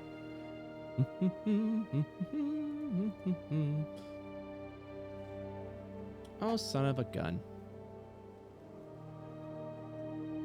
I have to do this. Sometimes there's a thing I see and I go, oh, wouldn't it be cool if we had this? And then I can't stop until I do it. So that's okay, man. Hyperfixation. Yeah. That's me when I pulled an all-nighter last night doing things on my new PC. That's, yeah, dude. Yeah. All right. So we'll set up a tent That there. scared me. Yeah. I thought I had my character sheet covering, and I thought there was like a monster. That looks like a coffin. Is that our coffin? You encounter a gazebo. Yeah. The tense attack. All right, and then It says enchanted. I don't know. Tent mimics. Yeah, tent mimics exactly. God. I mean, Oh my God, it is a that lot. sounds amazing. It's pretty intense. Hey! It was taking so much restraint to not make that joke. I show no restraint ever. That's great. I like that. I got distracted trying to doodle a little picture of us in the tent, but I failed to. All right, there it is. Okay, KoolySmiley. Zero inhibitions. all I wanted was 2 tents and a campfire. There it was. Okay. So there it is. It looks beautiful. Okay. So. I look to the camera. It looks beautiful. Don't look. Who's she talking to? Yeah. I stopped looking at the camera. Oh no. Yeah, don't look. Please, I'm begging you. All right, I'm just gonna Drew. do that. And yep, Andor, girl, get over here. All right, now we've got it. Okay, so the camera's down there to look into. So let me check one final thing with the notes, and then we're gonna go ahead and do a lovely little roll. Cooking.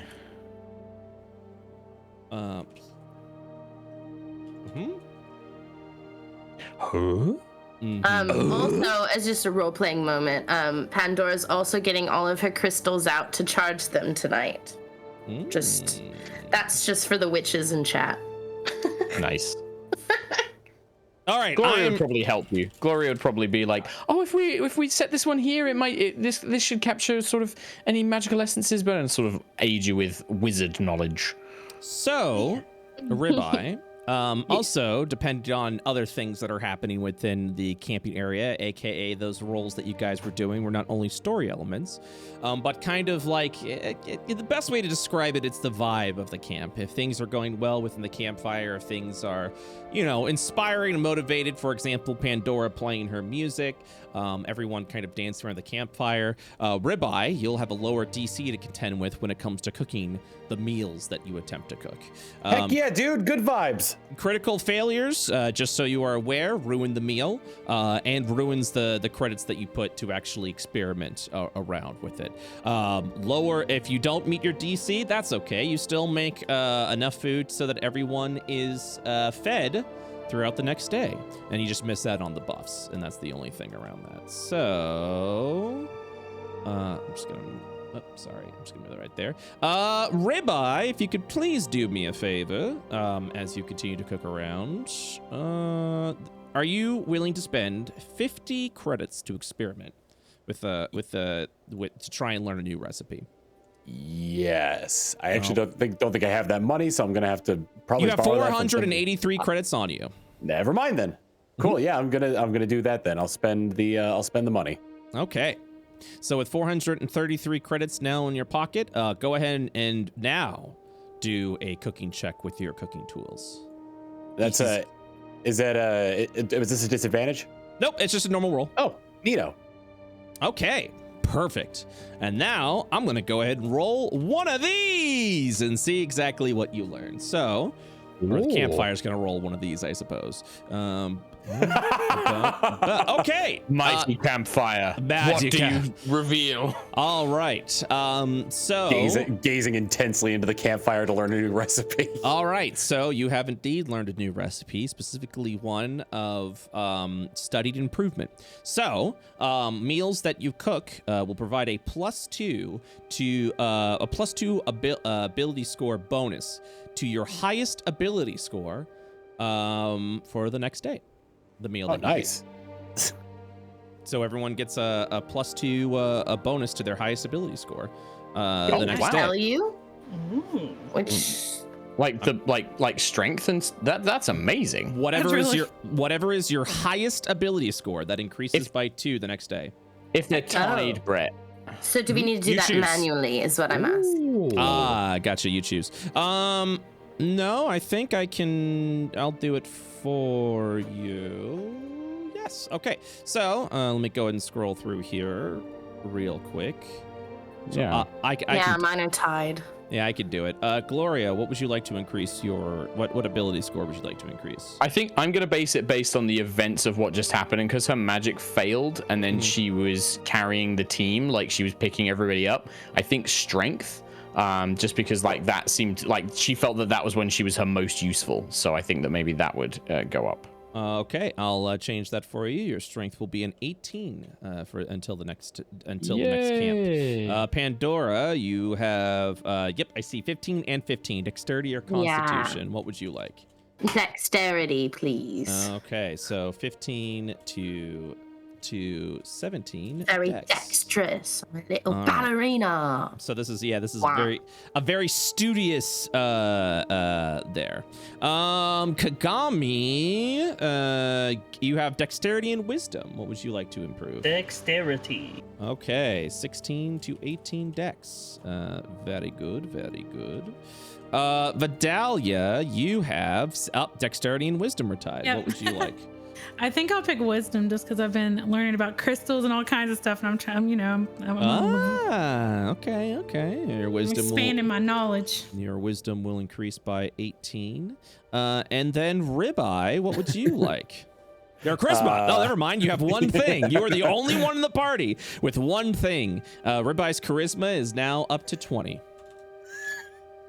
Amazing. Ungodly. The most handsome skeleton. The most handsome skeleton you've ever seen. But it still just looks like a normal skeleton at a glance. Well, you get like the anime sparkle when you like smile at someone. It's just like ding. You all are well My fed. cheekbones are particularly high. You guys not require food for the next day, as the beef stew will keep you nice, hearty, and full for the remainder of the day. As a follow-up, all of you have increased ability scores until the next evening. Ladies and gentlemen, I present to you with my newest concoction of a hearty beef stew. Oh my goodness, look at this feast! Ribeye, you've surely outdone yourself. Mr. Ribeye, is it okay if maybe I give the beef to someone else and then I can have someone else's vegetables, please? I'll eat it. Sounds good. Thank you. You can have all my vegetables. I don't eat them too often. I'm glad to take. You should definitely eat them though. But yes, you can hear it and I'll share. Pandora definitely forgot to blow on it first and burnt her tongue. It's really good, Ribeye. Thank you. Todd, I should have warned you. As Ribeye is putting away his cooking utensils, I'm very visibly like taking out the relics that I had on me in order to like rearrange them. So you're not at. Yeah, you absolutely can roll perception. Roll at an advantage as well because you are familiar with historical artifacts. Let me re-roll it. No, you good. 13. Yeah, so you see what appears to be ancient orcish artifacts, probably from somewhere nearby. Mr. Ribeye, where did you get those? I've had these since I came out of the ground. May I have a look at them? I only caught a glimpse, but they look like orcish artifacts. Do you know what these are? Not really. I just thought I'd been attached to them. Can I have a look? Sure. I'm gonna wander on over and. You should come sit next to us, and then I'll if I can, I'd like to examine these things. Leaving poor Kagami on the other side of the fire by his lonesome. Kagami, come! We should all get around. Let's all huddle together. You may roll an investigation or a history check to determine what these artifacts are. Thank you. Do you think that Pandora so bad today. would also know because of her research on vampire? I don't know. Well, considering this is not a vampire artifact, so yeah, no, just wanted to see. No, all good. So Gloria, as you kind of study, unfortunately with a 10, you are uncertain of the value, but you do know that the Historia Guild would probably pay a pretty credit for this. The artifacts in question looks to be of almost a strange nobilia garb of probably an ancient orcish king or queen. That was within the area itself. It doesn't actually have any sort of functionality. It was probably used mostly in ceremony, but that doesn't mean that it wouldn't have some value. So this regalia is in like kind of like a circle, it's like a scepter, an orb, and a crown. This is fascinating. I must admit, this is a little. I'm not as familiar with the who this might be, but I mean, based on the designs and the value, I think that this might have once belonged to an ancient orcish king or queen or some sort of ruler. It's definitely some sort of leadership regalia. The scepter, the sort of circlet, and the bracelets. I mean, this would be worth considerable amount of money to the guild, Mr. Ribeye. I don't know how you came by this, but these are truly valuable things. Wonderful relics of the past. Orcish, huh? I wonder if that's where these old bones of mine came from. Mind you, Ribeye is 5 feet tall and not built like an orc at all. I mean, I couldn't say for sure. I don't really know much about anatomy in that way. Maybe a young orc or something perhaps, but maybe you were just interred in the same ground. Maybe you were interred in an orcish burial chamber or something like that. But the area that we're traveling in, this is full of orcish ruins and historical sites. We may be able to. This might be a clue to help us find where you came from. Maybe. Huh. I'm sorry, I don't know much more. My head's a little fuzzy, and a lot's been happening, and I can't really remember exactly who these might be or where they might have come from. But I think it's at least a pretty good clue. During the next your next long rest, your next camping, you are free to roll another check again to see if you can jog your memory a little bit better. If it's all right, maybe I could have another look at these next time we make camp. Of course. I mean, you've done more than enough. Like at least in terms of giving me a bit of closure, you determined where it was exactly that I came from just by looking at the stuff I came out with. I'm very impressed.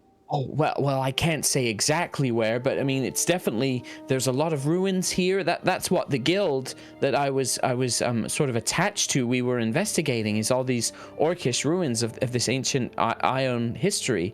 But I think that maybe with some time, I might be able to narrow things down a little. And if you remember having these when you sort of became aware, I really think that might be a strong clue that you might have been from one of these sites, or maybe that was where you last were. Yeah. Wow. Yeah, I'd love for you to have another look at them, just like, tell me more. Well, of course, if I can think of anything, but you should keep them safe. They are very, very valuable. These would be worth a lot of credits to the right buyer.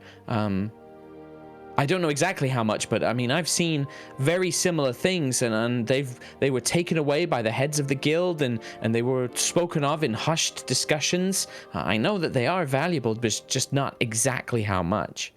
Oh, geez. I've just been kind of flaunting them. I definitely kind of said the same thing when I was cooking at her place.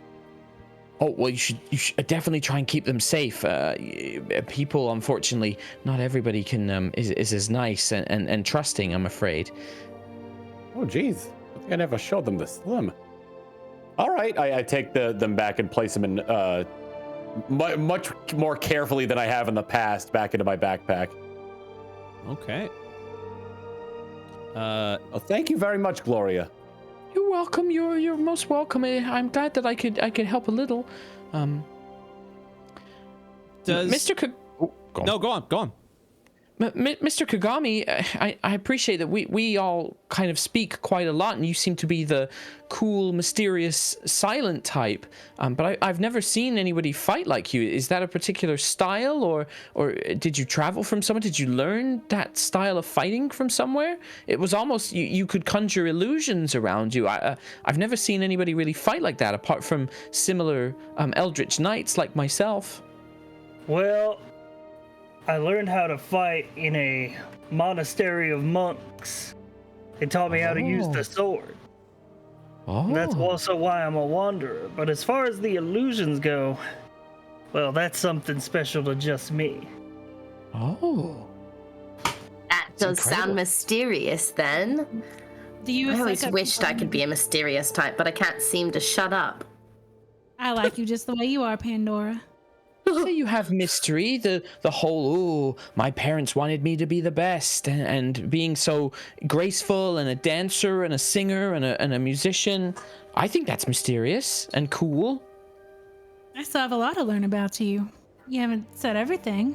All right, everybody keep asking Kagami questions. I'm gonna keep eating my stew, and she just sticks her face in her stew. I will say, do you absorb people's energy often, Kagami? That was very strange. No, I just touched it. I didn't know what was gonna happen. I thought it was like dipping your toes in the water. It looked like swirly. It could have gone so much worse. I'm glad that it was a beneficial effect. It could have been very bad.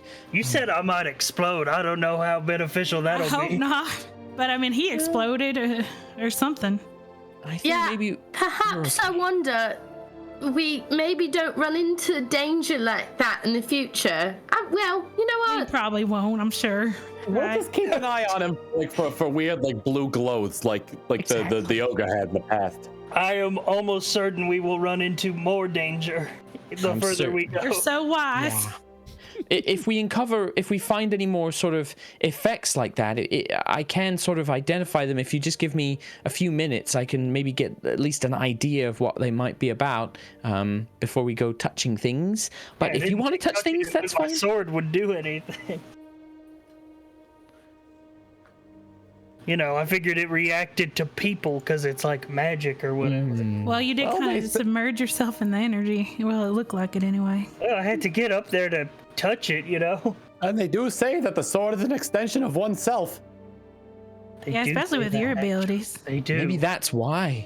Yeah, maybe you're so attuned to your weapon. Maybe that's what triggered it, maybe. Well, I just shoot my gun. You do that so wonderfully. That first shot, it was incredible, Miss Vidalia. Oh, well, pinpoint accuracy, I must say. You know, even with the birds, I'm so sorry. I think you're very talented. Oh, well, thank you very much. I really can't talk to you, can I? Every time. What's wrong? No, nothing. Pandora's gonna go pace around the outside of the camp and maybe keep watch a little bit. Pandora. Am I hard to talk to? What's wrong? Is it my accent? No, nothing. I'm just making sure there's nobody out in the camp. You have cramps or gas or anything? It's fine. I hope it's not gas. Don't explode on us. Is she sick? She's acting like she's in love. In love? What? Dad, what do you know about love, everybody? I want to hear. Not a lot. Tell us. What do you know? Oh boy. As a player, I don't know much about love. Well, where did you hear it from? Slim, the man that you work with? Did he mention it? Did he love chicken or something? I've never been in love. I want to learn. I've always seen people get flustered like that when they really want to, when they're near some people they really want to be around. I see it all the time when people would bring the dates into the diner. Does she love us? Oh, that makes sense. Well, here's the thing I'll say, okay? Before you start, gibbering and jabbering, okay? I have been in love once. Oh. Amazing. Congratulations. Her name was Angelica. Oh, and yeah. She was... Oh, no. Beautiful from head to toe. And she left me for a vampire. She's not very smart then. She left me for a vampire and she became a vampire and, well, that love just tore me in pieces anyway. And so you know what, Ribeye? Love is not something to fantasize about. Oh. Did you become a vampire hunter because your No! lover went with a vampire? No. That seems kind of like Pandora, she must have lost her mind. No. To leave someone as beautiful and smart as you, and talented. We all do things, Mr. Yagami. It's fine. We all have motivations for things, and they're different. It's okay. That's some true. of them are a bit extreme, but that's fine. I mean, I've met a couple different people before. Yeah. What? I have a follow-up question. Did you become a vampire hunter to kill your ex and her boyfriend? Girlfriend, and no. I haven't successfully caught any vampires, nor have I killed any vampires. If you found one, what would you do to it to kill it, huh? Tell me. No, no one's actually asked my intentions with this before. I'm just gonna step over here. I'm starting to realize that maybe I don't want to kill vampire. I'm just gonna hug her very tight. Thanks for sharing this experience with us. We're here for you. And we won't abandon you like that. Pandora is trying to reach for her hat through Vidalia's arms so she can pull it over her head again. I have like a million of them for some reason. And I'm gonna pat her tears away. This is all very well and good, but I think I'd like to just keep watch for now. All right, Okay. take some time. We'll be here. Yeah. I think we should all get a bit of rest. I mean, we've only just met and we've had a lovely evening and a meal thanks to Mr. Ribeye, and we've had some nice conversations, and I want to find out what Mr. Yagami meant by he's been many people before, and we can ask that maybe next time, and we can carry on with our journey. Yes? Just thumbs up. Okay. The next meal I'm gonna be eating is my foot in my mouth. These tents aren't the biggest, so it is pretty cozy in there. The bedrolls are sort of really cramped in, so I like maybe- cozy. I like the idea of like Ribeye being like, next time I'm gonna just put my foot in my mouth, and then he just tills on the trombone and he goes, wow, wow. But when he does that, the fire just goes. Oh my! Whoops! Oh jeez! All right. That's the point where we take the long rest. Okay. I think. Yeah, I think Awkward Pandora rest. is actually gonna linger and, take the first watch, and she's not gonna get into the tent until everybody's fallen asleep.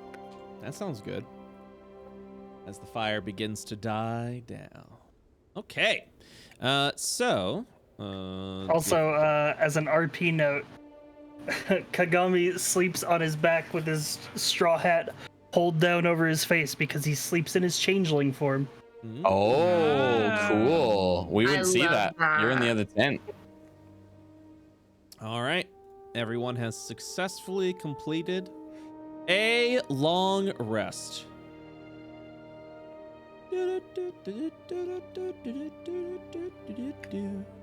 Day. Excuse I me. don't remember how to take it. How do I take I already long rested everyone, so you're good. You're the best. Okay. Day. And Dora and Vidali just wake up with like an arm and a leg over them in the morning. Yeah. Like Pandora wakes up with like a rabbit ear over her eyes. Uh-huh. Proper Why is it anime. so dark? Wake up. I'm blind. I was deaf, now I'm blind. Oh my god. Sensory deprivation. Let me. I love it when you hear Brett just be like, let me just do a thing. Let me do a thing. Well, there's so much you're doing, right? So I just have to. I'm sorry. No, don't. Do not apologize. Do not. do not. Do we have a map of the where the sort of area we're crossing? I can't remember if that's something that we were given or picked up. I don't remember being given any. I don't So obviously think we you were- can see the map. Yeah. I would assume that you would have had a map as part of being a member of the Historia Guild. And we know that we're heading northeast, southwest, right? Yeah. I always just this is just easier that way. Just Yeah, that's the why I current wanted to sort of directions ask. you look at, that's the direction you're heading. Okay. Gotcha. So you continue to travel westward. Now almost halfway to your journey. And now I get to do a little roll over here to see what you encounter. Nice. Oh my god, I rolled another 7, which means Oh no. Which means it is a very quiet day. Oh. You guys continue to pass along, uneventful.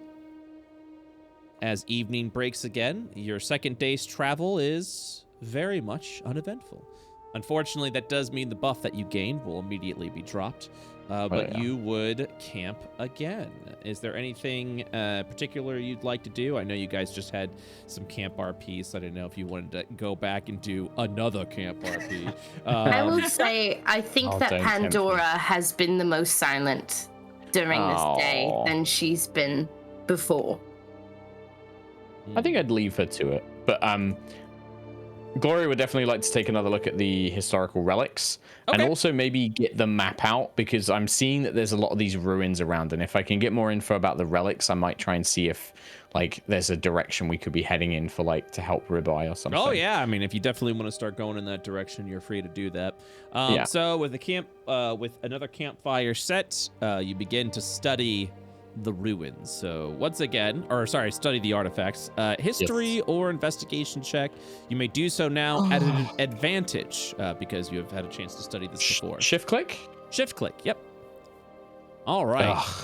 So with a 13, I mean, as you can tell within the map itself, there's a variety of ruins that have been scattered across the map.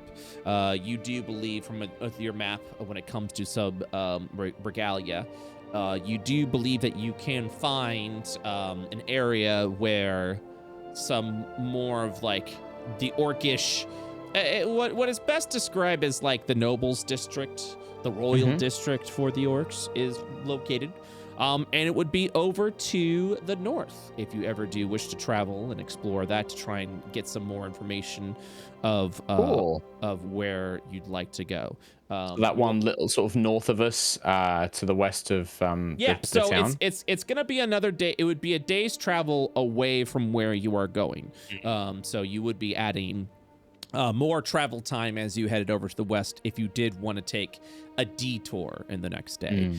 There would also be no encounter roll because you would actually be technically forcing the quote-unquote encounter of the day, which would be exploring the orcish ruins.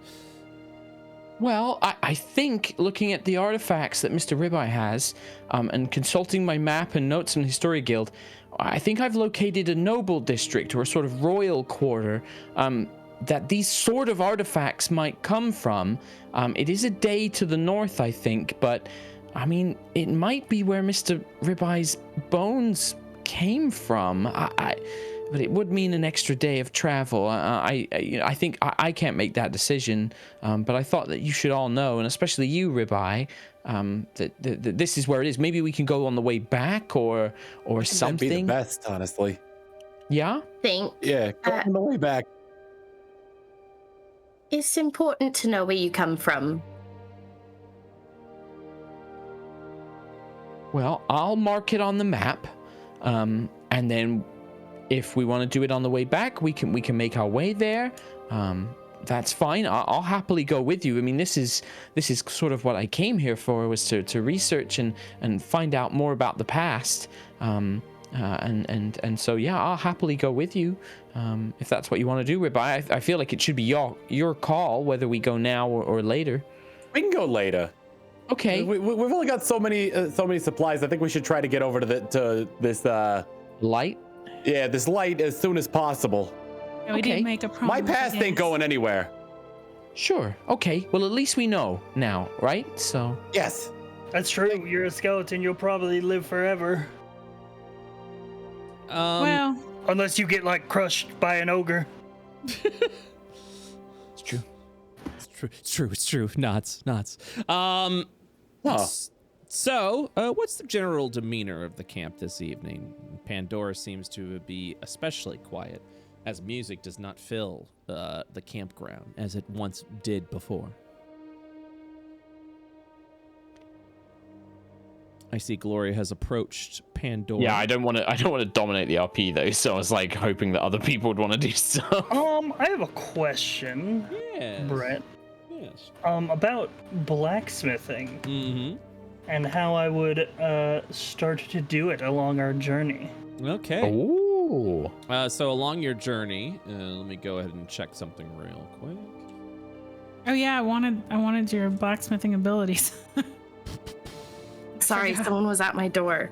Did I miss something? No, it's all good. We were wondering why staring you're at so you. quiet. Gloria's I think staring it at kind you. of fit though, right? Yeah, it did. Yeah. It did. I'm so sorry. No, I'll you're let fine. Kagami do the blacksmithing stuff. Yeah, and then so I'll for the blacksmithing, so blacksmithing is very much like cooking.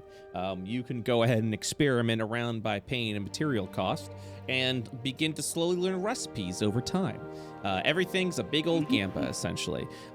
So it depends on what kind of recipes you'd like to do. Of course, failure means potentially wasting the material component cost when you try to improve upon your weapon. But as you learn and experiment, you begin to master recipes that you can then apply to other weapons for the same costs and DC checks. Now, of course, if you go to a master blacksmith, you don't have to do such a gambling way, and they can teach you for a small price. Or yeah, even but I if want to you become the master blacksmith. yeah, and you don't want to learn it you don't want to learn from a master. You want to just become it. So that means you're going to be doing some gamba, if that is what you'd like to do. Currently, let me check something real quick. I do not have much money. No, you do not. And the first, if you're gonna do some basic experimentation, the cost will be 100 credits for uncommon recipes. I only have a 30. So you'd have to go ahead and Nice. request. Spent all my money on a Skagzag plush. Or let me check something real quick. I'm always checking something. I should probably stop saying that because. Can we help with the funds, or does it have to be Yagami's money? Oh no, like anyone can put the money in. I mean, it's fine. Yeah, like I'm happy to chuck money in. Same. So, there are common recipes that you could learn for 50. For 50. It's not a lot, you know. Like the 2 recipes you can literally learn is like to turn a weapon into an actual arm itself. So for anyone that like is missing a limb, you can literally make a prosthesis out of a weapon.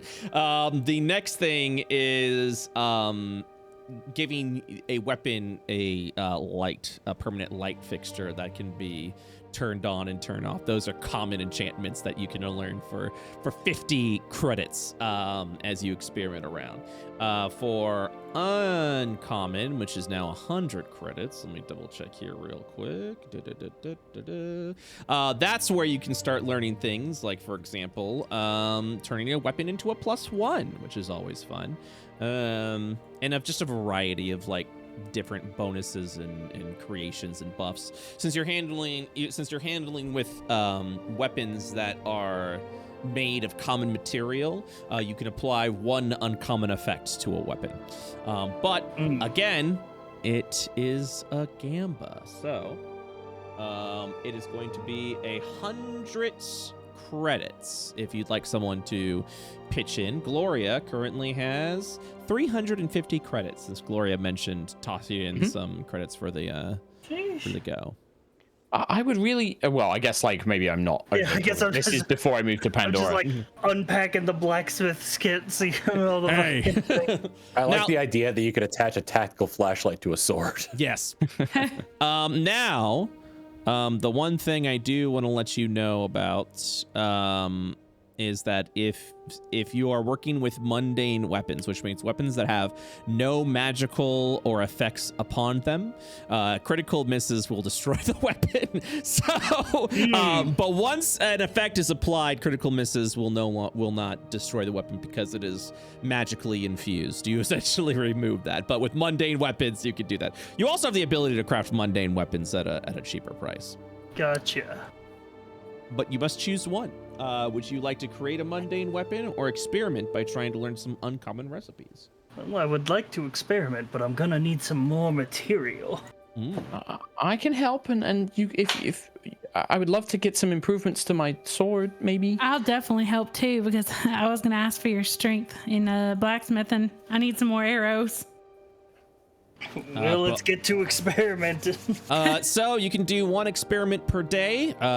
Who will be 50 each? Are you guys spending both 50 each? I'm happy to. I'm down. If you're cool with that, Kelly, yeah, there we go. Oh, I guess split it for even further. I'd be happy to throw some in there too. All right. So if we're doing 50 each, it's 300. Both Vidalia and Gloria are now at 300 credits. Then maybe you grab the next one, Ribeye. Okay, doke. And Pandora can too. For the next one. Look at you guys. So Which one of these weapons am I experimenting with first? Yeah, does the experimenting need to be with one of our weapons? Yep. Oh. I've got my magic. I've got my magic Vidalia, just in case maybe. Not that I doubt Mr. Yagami's skills, but this is maybe the first time he's sort of played with it. At least I still would have my stave and my spells. I do have this crossbow. Maybe you could try on this crossbow, and then maybe Pandora or you could use it if he makes it really good. Can I grant him Bardic inspiration for this? Yes, you can. This is my first time doing it, so I don't know how to do it. I mean, I'm not very good with the sword anyway. features. I think you should try on my sword, Mr. Yagami. Well, All right.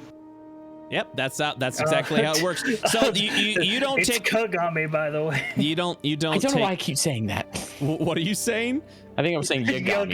Yagami? Yeah, Oh, yeah, I've mine is got Vidalia. Yagami. No, it's Like all the good. character from Death Note. It's all Yeah. good. It's all Kagami, good. Kagami. we all say the wrong. All right, Mine's so Vidalia. yeah, so Vidalia. you don't have to roll the 1d6. You'll actually roll the 1d6 on your own. Kagami. oh, that's my bad. No. It's just that's how the ability works. It just auto rolls it, so you're good.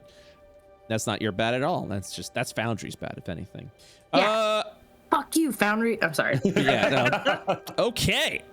So, and then the last thing I need to give you, because I thought you bought smithing tools, didn't you? I did buy smithing tools. I don't know why Definitely it's did. not I in don't your know if inventory. they're in my inventory. Yeah, I'm gonna add them to them now. Which ability score did you buy Topaz blacksmith tools. I believe it was wisdom. these? Okay. 1 moment, please. Yeah, I got Topaz blacksmithing tools down. Oh, Topaz, perfect. Maybe I just never added that. Okay, then allow me another moment. As well as 5 common outfits. You haven't told us what those are yet. Oh, those are just, They're all yours. They're all your clothes that we bought. So sometimes you just gotta walk a mile in someone else's shoes.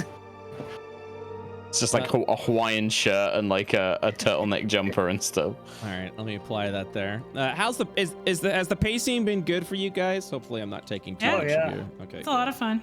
good. I feel like I was Eating worried so I that we'd can been eat. taking the time. Oh, no, I mean, Yeah, you guys are the one that's playing, so I mean, it's as long as you guys are having fun, that's all that matters, you know. You need to have fun too, Oh no, I'm Yeah. that's where I get my fun from. I'm doing great. Okay, so we're gonna do that. Okay, you're gonna be proficient, and then this is gonna be a wisdom check. So this is gonna be Topaz blacksmith's tools. Hold on, let me see if there's actually a different. Oh, there's not a different color. Okay, sorry. All right. You may now roll your check. As one rolls their R's. This Got campfire is Bardic actually info making as me well. chill. I'm just like, huh. Little map. Yeah. Your Topaz blacksmith's tools is in your inventory under the tools All section. right. Gotcha. Also, I think, yeah, inventory tools. Yep, and then just go ahead and select that. Okay, and then I just roll Yep. that. Yep, you just roll that. All right. You have Bardic Bardic Inspiration. 1d6 1d6. from the Bard Inspiration. Okay. 10. So fortunately for Pandora's Bardic Inspiration, it just gets you over the edge to be able to learn a random recipe for 100 credits. Nice. So very good. And now, let's see. Hand Gloria back the blade, it's all warped. Yeah, I was gonna say, yeah. Like, 2, 3. I learned a lot, and it's just like ding to hell and like A backwards. learning experience. The Yeah. blade is horribly nicked and it's like bent at like a 90-degree angle. The pommel's on like upside down.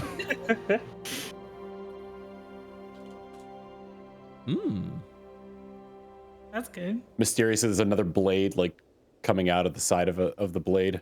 Like Darth Maul. Yeah. Hold on. I have to do another roll. At last we will reveal ourselves to the Jedi. At last we will have revenge. Ooh. Okay, these are. All right, when the DM is making those noises. Okay. Episode 1 is weird, but you can't get over there's no denying the hype of when that second blade came out of Darth Maul's lightsaber. Oh hell True. yeah, dude! Hell yeah! Duel of the Fates is still like one of the best fucking scenes. Hello there. Hello there. Oh, this is General Kenobi. That's all I got. yo. Okay. Yo? Okay. Hey yo. So, which weapon are you experimenting with? Gloria's sword. Yeah, my longsword. So throughout the evening, as Kagami continues to work upon the weapon, he successfully manages to spark a little something with the magical materials that you guys had found within the town, with a variety of combination of alchemical and just overall just magical ores upon the weapon. You will see with a flourish and Kagami's success, Kagami has learned a recipe simply called lightning weapon. What this allows you to do, Oh my god. and this is the gamba here, a lightning weapon typically costs, it's going to cost about, checking, I'm going to say, yeah. So the normal cost of creating a lightning weapon is going to be 250 credits, and it has the following ability. I'll just type it out in chat because I think that's going to be more fun. It's like there, boom. So, with a lightning weapon, once per round, when your weapon hits, it deals an additional 1d6 lightning damage on hit. Nice. Ooh. That's dope. So, as the flourish, you'll kind of see Kagami hold up the sword, and then you'll just see it just sparks around. A storm approaches. So that's applied to my sword, or is that he's just learnt the recipe and he can now do that That is now for now? applied to your sword. So now you have a lightning long sword. Yeah, that's the gamba of Hell yeah. experimenting with it. Wow. Kagami, that's amazing. Gloria has a freaking Levin sword. Gloria would make a very good Genshin Impact character, I feel like, at this point. All right. So Pandora looks at it and she says, You've got your own magic, don't you? With this blacksmithing. Beautiful. Well, yeah, got a couple different kinds of magic in here. That was your first time making any sort of blacksmithing and you make this? Well, I've made, like a couple like little metal trinkets and things like that. Why are you all so I good feel at like everything? Mr. Kagami, I feel like you should name the sword. I feel like this sort of I feel like you should. I feel like you made it. I don't know. Is there like a cool name that you can think of? Like, I don't know. Your name is cool. Is there a name like that means lightning or something? Or well, my name is like not even really a name. It's it's just a word. It means mirror. Oh, that's cool. Well, have a think anyway, but I think you should name it when you can. I have an idea. Yeah? Spark plug. Huh? Oh,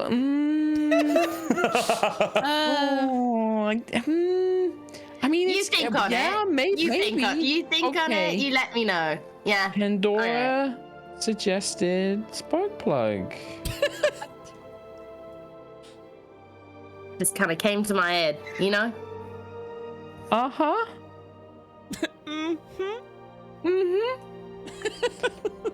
Don't worry, I'll think of another one.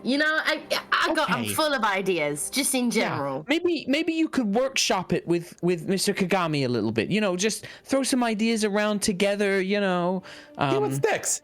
See what sticks. Yeah. Spaghetti. That sticks. Okay. Is that what you You mean? throw it against something. I second the sword being named Spaghetti.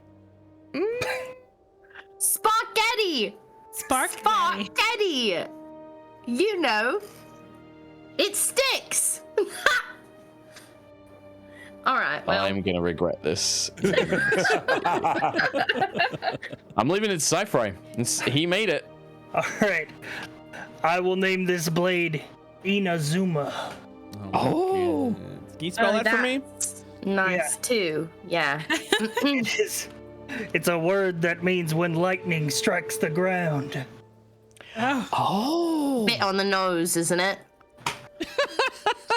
You know what? I've got it. You know, it's a really hard thing. I'm so torn between Sparkplug and Inazuma, but and Sparkgetty, but you know, I'm just gonna use my magic to pick. Oh, it's Inazuma. That's so strange. Wow. Yeah. Shout out to Wikipedia, the free online encyclopedia that anyone can edit. I'm putting Spaghetti on there. I'm gonna wake up and it's gonna be written on there, isn't it, with marker? Okay. Oh, you named it as well in the inventory. I was gonna do that, Brett. That's awesome. Oh, Thank man, you. of course. In celebration of Gloria's new sword, Ribeye gonna make spaghetti for dinner. Spaghetti. Can you make spicy spaghetti? I will make spaghetti with a bit of spark of spice in there. Szechuan peppercorns will get numb. Well, here's the thing. I have this crossbow that doesn't have a name either. Oh, cool. Maybe we could name that as a group, yeah? You should definitely. I mean, maybe Mr. Kagami can do something cool with that the next time we camp. But we could name it now if you want to name it now. Yeah, no, we can wait. We can wait. I mean, And she stuffs it back in her backpack. It's just a normal crossbow. Normal?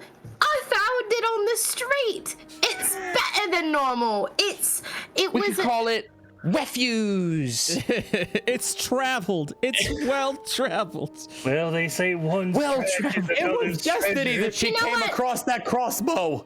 Other treasure. You know what? Why don't we just table this one? And she puts it back in her bag and blushes. Okay. It was a good try. Just boiling some water here. Swings the sword and then lets the lightning weapon go. Okay, there it is. All right. So just so you know, the lightning effect only goes off once per round. Once per turn. Yeah. Yeah. Kind of think of it like a little. Kind of think of it as sneak attack. Good clarification. Yeah. So like sneak attack once per turn. So like on an opportunity attack, it could trigger again. Correct. Nice. Correct. Nice. Good to know. It actually ties in really well. The fact that like Gloria uses lightning lure, and I was going to pick up some other lightning spells and stuff. That's actually really fun. Cool. How did that blacksmithing feel for you, Sai? It was good. If it wasn't for the bardic inspiration, I would have destroyed Gloria's sword. Yeah. Oh no! Critical misses. If you rolled a 1, it would have destroyed the sword. Failure would have just taken some of the material cost away, and wasted your day. So would have been a little bit more dull. Yeah. My gun jams. I'm down to experiment next time. Cool. Yeah, people like Gamba, so I figured I'd add that as the element. And now, Kagami, in your features, I'm going to add blacksmith recipe, lightning weapon. And now you know that. So if you want to apply lightning to other things, it's going to cost 250 credits. Or you can spend 500 credits and not roll a thing and just apply it. More. Hell yeah. Yeah. Okay. Oh damn. Okay. Yeah. So you can spend extra credits just to apply it. Just to do it. Yep. Nice. Okie dokie. So, Ribeye, will you be making a recipe you already know, the one recipe you have, or will you be gambaing? I'm going to gamba. Of course you will. I'm going to make the I'm going to make the most experimental spaghetti you've ever had.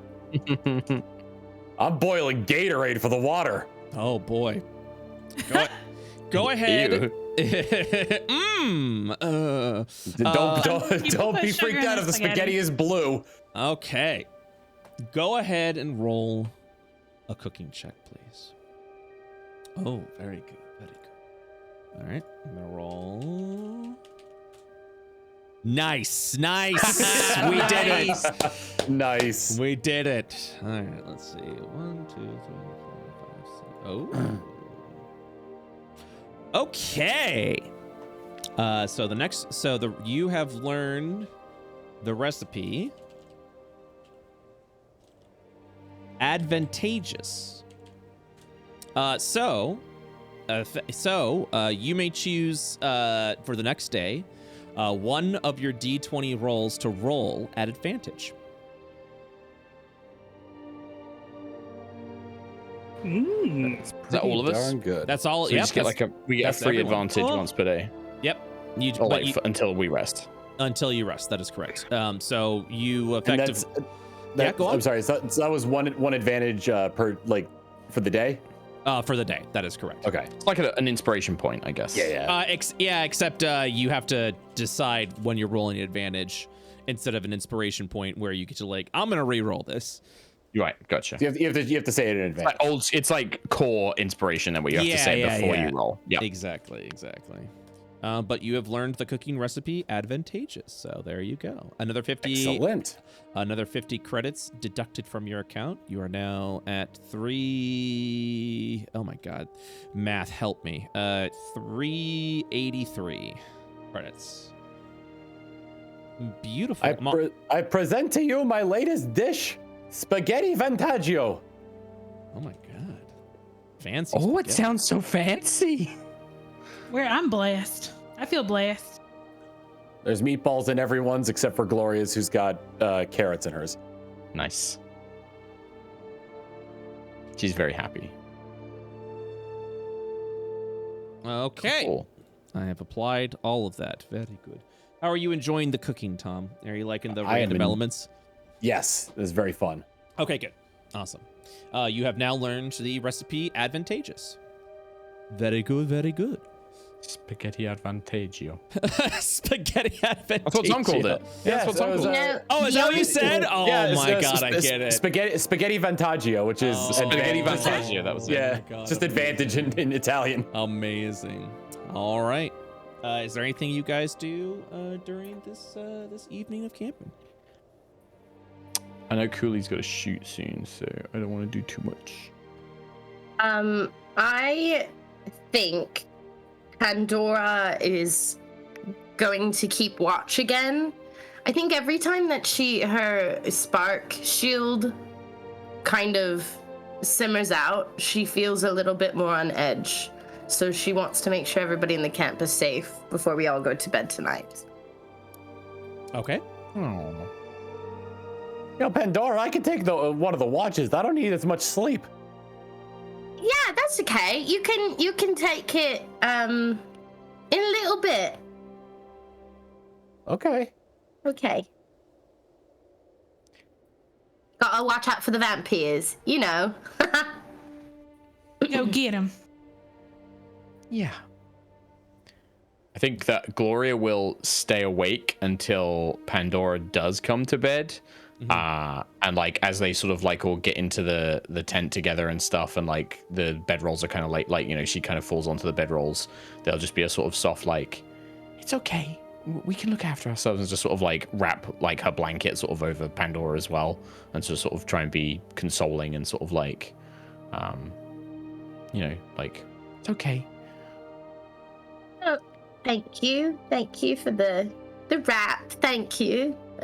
You just can't be too careful. I know, but Pandora, it's okay.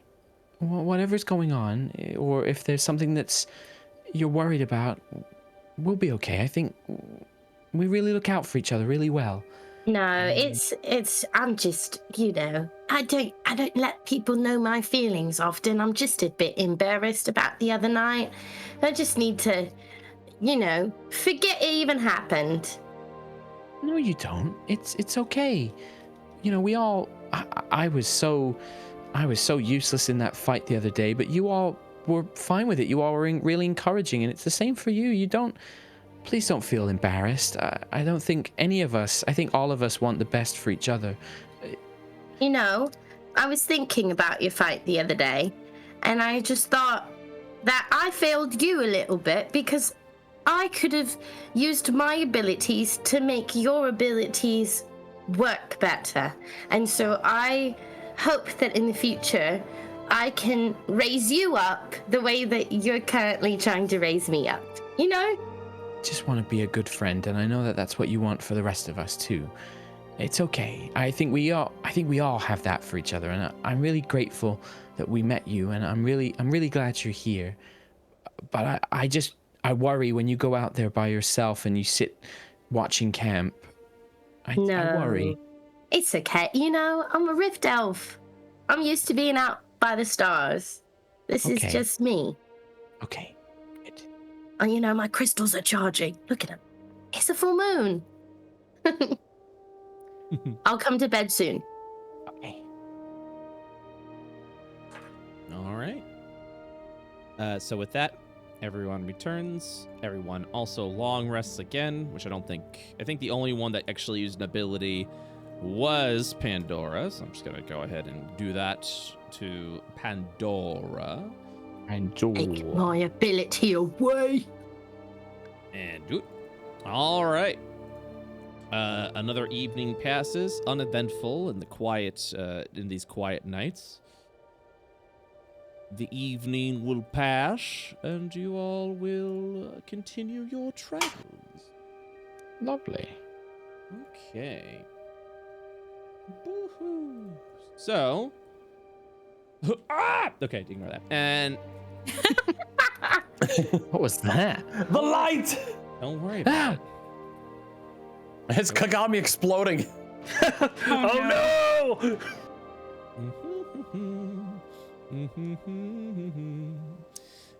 As you guys approach over to the west, you will actually see. Let's see real quick. Ooh, that's good. Yeah, we'll do that. You'll begin to notice the source of light seems to be gathering closer to the west. You will notice that you are approaching your destination. As you continue your travels. I will do one more roll on the encounter and a 7 again, which means oh my god, another uneventful day as you travel across there.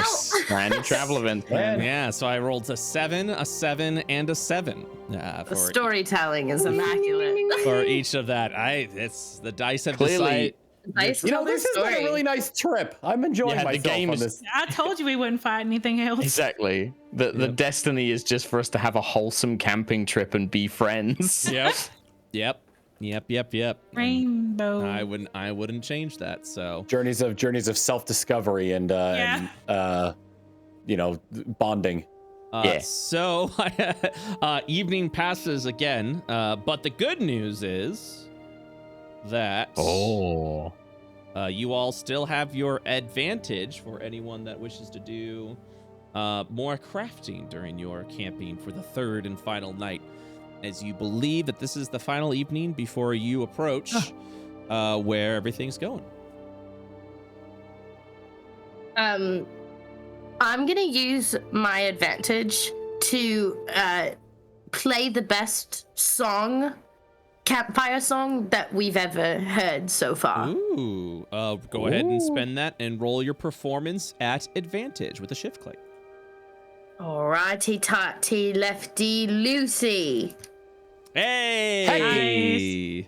We've been a little quiet the past 2 days, or maybe that's just me, but I think it's time we celebrate how lovely this trip is and getting to know each other. And she passes around all of her instruments so that everyone has one in hand. Okay. And she's gonna play her violin and dance around the campfire. What did I get? Yeah, what do we each get? Okay, so I've got like bongos for ribeye. Gloria's got the pan flute. Vidalia's got the hand piano. Ooh. And Kagame's got, that little washboard thing. This will be an interesting song. Yeah, no, none of them really make sense together, but that's why she likes it. It's gonna be really relaxing. No. Getting the the kind of like bayou kind of like gonna take you down, gonna take you down, gonna take you all the way down. Ragtime on my piano. As you play the variety of instruments, I suppose I should ask our crafters in the group. We'll start with Kagami. Kagami, are you doing another experiment? Well, I figure since I have the free advantage, it's probably the best time for me to experiment with the gun if we were gonna do Yes, that. I want to do it.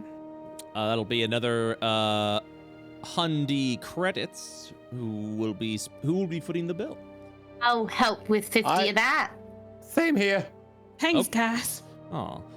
So Pandora is now at 70 credits. And Ribeye will be at 333 credits. Very good, very good. All right, so Are we go playing ahead. music in the nude right now? No, Hey, yo. traveling clothes. It's like your Oh. outer clothes. Hey, Like- I was like, wow, we're really getting to know each other. No, traveling Well. clothes. Oh, Advantage roll. Now you know the pagan ritual beneath the moonlight. yeah. I mean, Yeah. hell, that's definitely a way to get to know someone. The full moon was yesterday. Ah, shoot. 17. All right. All right. Boom. Let's see what I get. Ooh. Oh my. That's Oh. either really good or really bad. Let's find out. I know. Kagami's got like 5 sets of clothes anyway, so there's shirts for everyone. Oh yeah. Okay. That's a much different reaction than he had to the lightning weapon. The lightning weapon, he was like, ooh. He's just like, laughing. Do we have any predictions? I'm predicting every time she shoots her gun, it makes a squeaky noise. More birds fly out of it. That's a. Oh my god, I would. Oh my God. This is actually. Pandora has her fingers crossed. She's like, please, less birds. Less This, birds. Less birds. honestly, this is probably the best recipe that you can fucking give. Oh. I'm so hyped. All right, so I'm just gonna. I'm sorry, this is hilarious. The recipe is called Bloodthirst. Oh, yeah. I'm not a vampire. Oh my god. When you hit with this attack using this weapon, reduce the target's 0 hit points. You gain 2d6 temporary hit points. That's awesome. Nice. So when you kill someone, Dang. you feed off its life force. Life steal's my favorite Vampire thing on any gun. weapon, okay, that's Oh, amazing. That's amazing. Vampire umbrella gun. Oh my god. Why are Can they it fitting can out it become like whistle? black, Kelly? Like it gets like a goth Hell yeah. umbrella vibe, like black and red. Absolutely. That's why I That's was what I was gonna do laughing. originally. I was like, oh, that's interesting. And then I thought more about it, and I was like, that is fucking hilarious. That's amazing. No. You have an out now though. Anytime you use like any of your actual vampiric abilities, you could blame the gun. Yeah, I'd be like, no, it wasn't me. It wasn't It was the me. gun. Pandora's eyes like squint. She's like, Hmm. I did tell her. Wait a though. minute. She just doesn't remember, you know. She Exactly. can walk up walls. Told me She's what? incredibly beautiful and charming. What did She's you been tell me? Squints. Uh-oh. And I'm an Oh, just how good of a performance you did. It's just that you were thank celebrating. you. You were celebrating so hard that like, oh my goodness, like you. Yeah, it's unfortunate you couldn't remember all the praise we lavished you with. Oh, you guys are too sweet. Thank you. I'll just look over to my daily and see, your gun seems to have a bloodthirsty aura. You want me to name this one too? Yes, please. I am feeling a little thirsty. All right, we're gonna call this one Blood Rain. Brilliant. I just hand her back the gun. Oh my God. Is it RAYNE for rain? You can spell it however you want. You're gonna, Gloria, you like to clean things. You're gonna have to clean up after me a lot after these battles now. Oh, It's gonna be red everywhere. Blood is really hard to get out with prestidigitation, but I'll try. Add some club soda to that prestidigitation. Yeah. All right. The next day you'll be arriving, or I believe you'll be arriving over at the source of the of where this energy has been going. So now more than ever, a good hearty meal is important. Ribeye, are you going to be doing some cooking this evening? Some specialized Yes. cooking? Yes, I am. I'm gonna go ahead and experiment by. Oh, we're by taking doing the more 50 experiment. Okay. Well, I figure it'd be good to have as many different kinds of meals as possible, depending on like what's happening for where we're going. Okay. What should I make? I made stew. I made spaghetti. How about fish? We haven't had fish yet. I'm gonna make a nice grilled salmon. Eat fish. There you go. It's gonna cost you 50 credits. Is that okay? Heck yes. All right, you're down to 283 credits. Go ahead and give me that. You're doing that at advantage, I'm assuming? Yes, I am. Okay. Shift click. Shift click. Hey, very good. Bing bada boom. Okay, let's see what we got here. Is that the same roll you got for the hearty stew? 7, 8, 9, 10, 11, 12, 13, 14. Yeah, it'll just shift over. The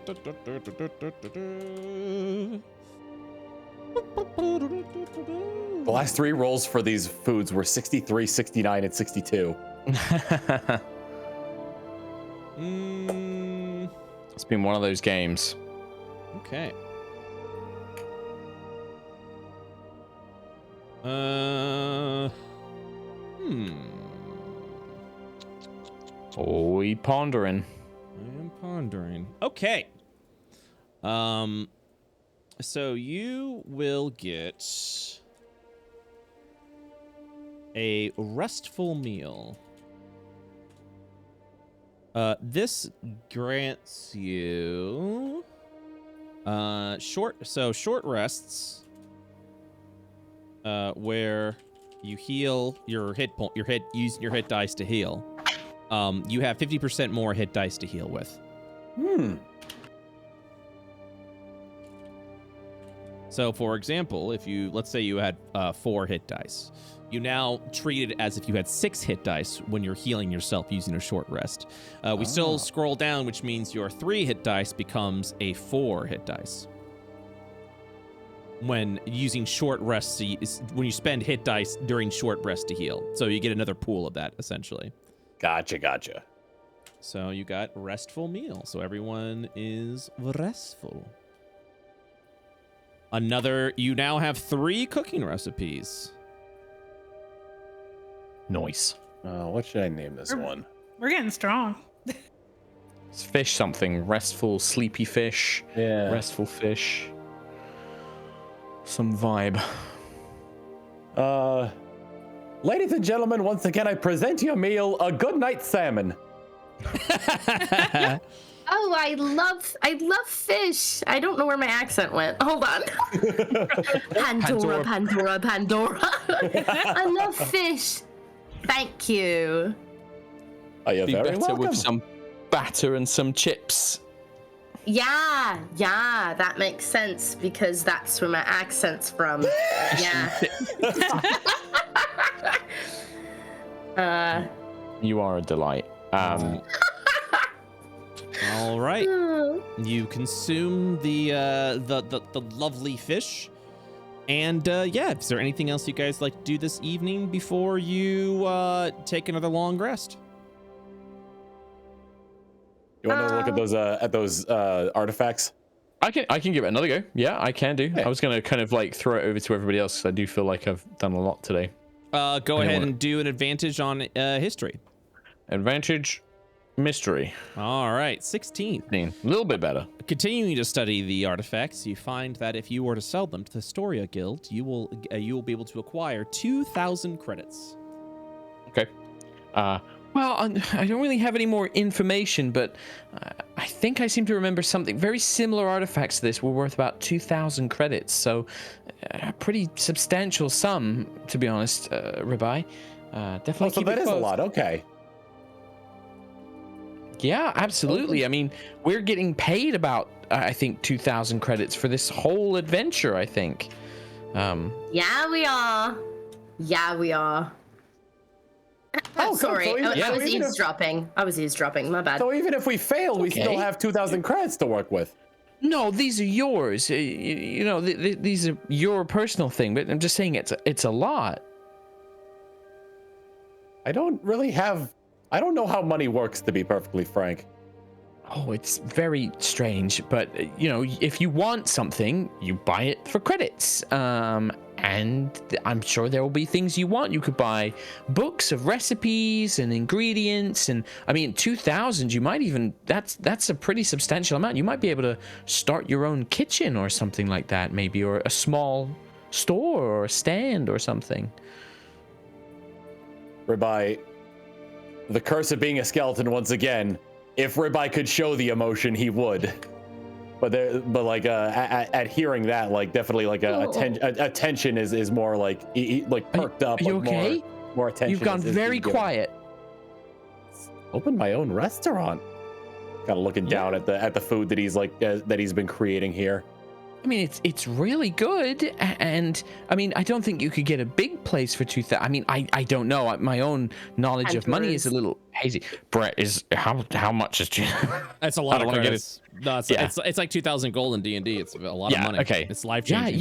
Yeah, you could definitely set up a small business and maybe hire some people to sort of help you run it and hire some people to play music. And I point at the whole group as we're all holding our instruments that I handed off. Hire some people to kill what you need to cook. My God, I guess the first thing I'd have to worry about is location.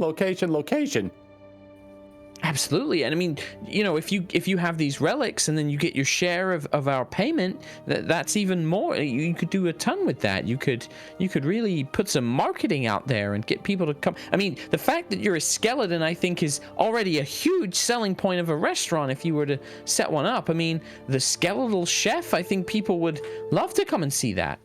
Well, I guess is there a lot of stigma around the undead? Because I feel like that might be a health code violation. Well, I mean, you're clean. Maybe we could, you're clean as far as I can tell. Your bones are all kept in perfect condition, and I've washed your hat and your gloves. I mean, I don't see it being a problem. Maybe some people would, but maybe Pandora can go and spread the word of you in songs and stories, and that will bring people over. He's made of bones. He's made of bones, but don't worry about it. His food tastes good for sure. And his bones, they're clean as hell. Just like their the food's delicious smell. I got it. Don't even worry. I can't help but notice that these lyrics tend to veer towards the fact that people would be eating my bones. Am I gleaning that correctly? Bones are good flavor, but no, it's just when something's so delicious and juicy and moist, it slips right off the bone. That's just the feel I'm giving the song. Off the bone. That could be the name of your restaurant. Oh my God. Like above board. Oh my God. Off the bone. And hey, people are always complaining about getting hairs in their soup. They don't have to worry about that with you. That's so true. And when you said hair, in my brain it was spelled Hare. Am I right? You get it. I do. But yeah, once you talk to them, they'll love you anyway. Yeah. I mean, yeah, we fell in love with you. You're such a sweet guy, Ribeye. Absolutely. Oh, well, thank you. You'll make people think differently of skeletons. Whenever I do open said restaurant, you all can eat for free. Oh, that's very kind. And I can probably help you negotiate the deal with the Historia Guild, with the Sogu Historia Guild. I can help you get the right price for those relics. That'd be fantastic. Of course. And maybe we might even, I'll be honest, everyone. I mean, if we do head back that way, we might even be able to find some more things that the guild would purchase from us from the ruins. So it might be really beneficial to everybody. But that's it. Yeah. Yeah. Uh-huh. Yeah. See, if as long as your food tastes as good as that burp, we'll say lots of Off food. the bone. Off the bone. Where the food tastes as good as the burps. Oh, I like that. And I high five Gloria. Ow. Whatever we're drinking along with this meal. I don't know why I said ow. Whatever we're drinking along with this meal, Ribeye holds up a glass of it and goes, off the bone. Off the bone. Yeah. Off the bone. Off the bone.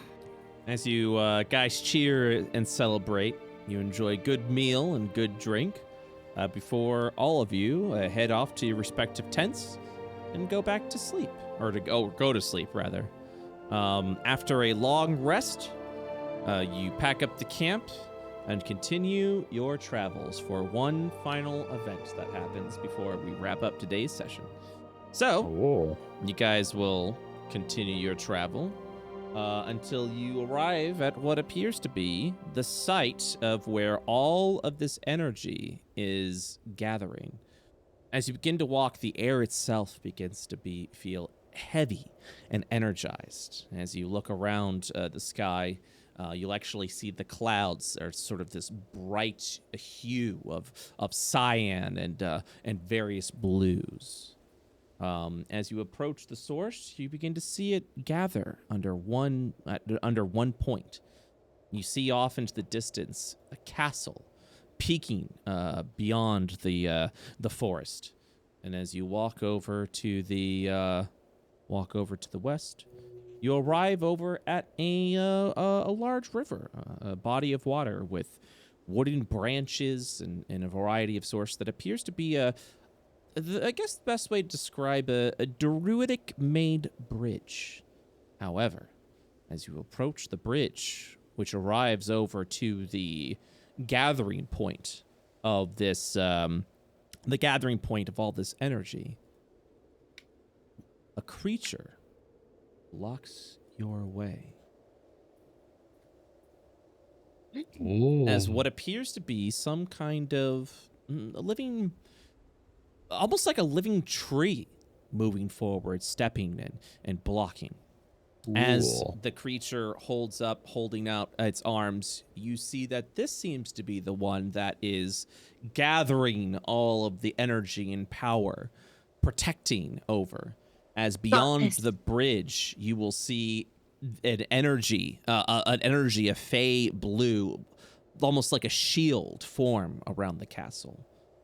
This individual Dora steps ahead of the group and she goes, "I am Root." I can talk to him.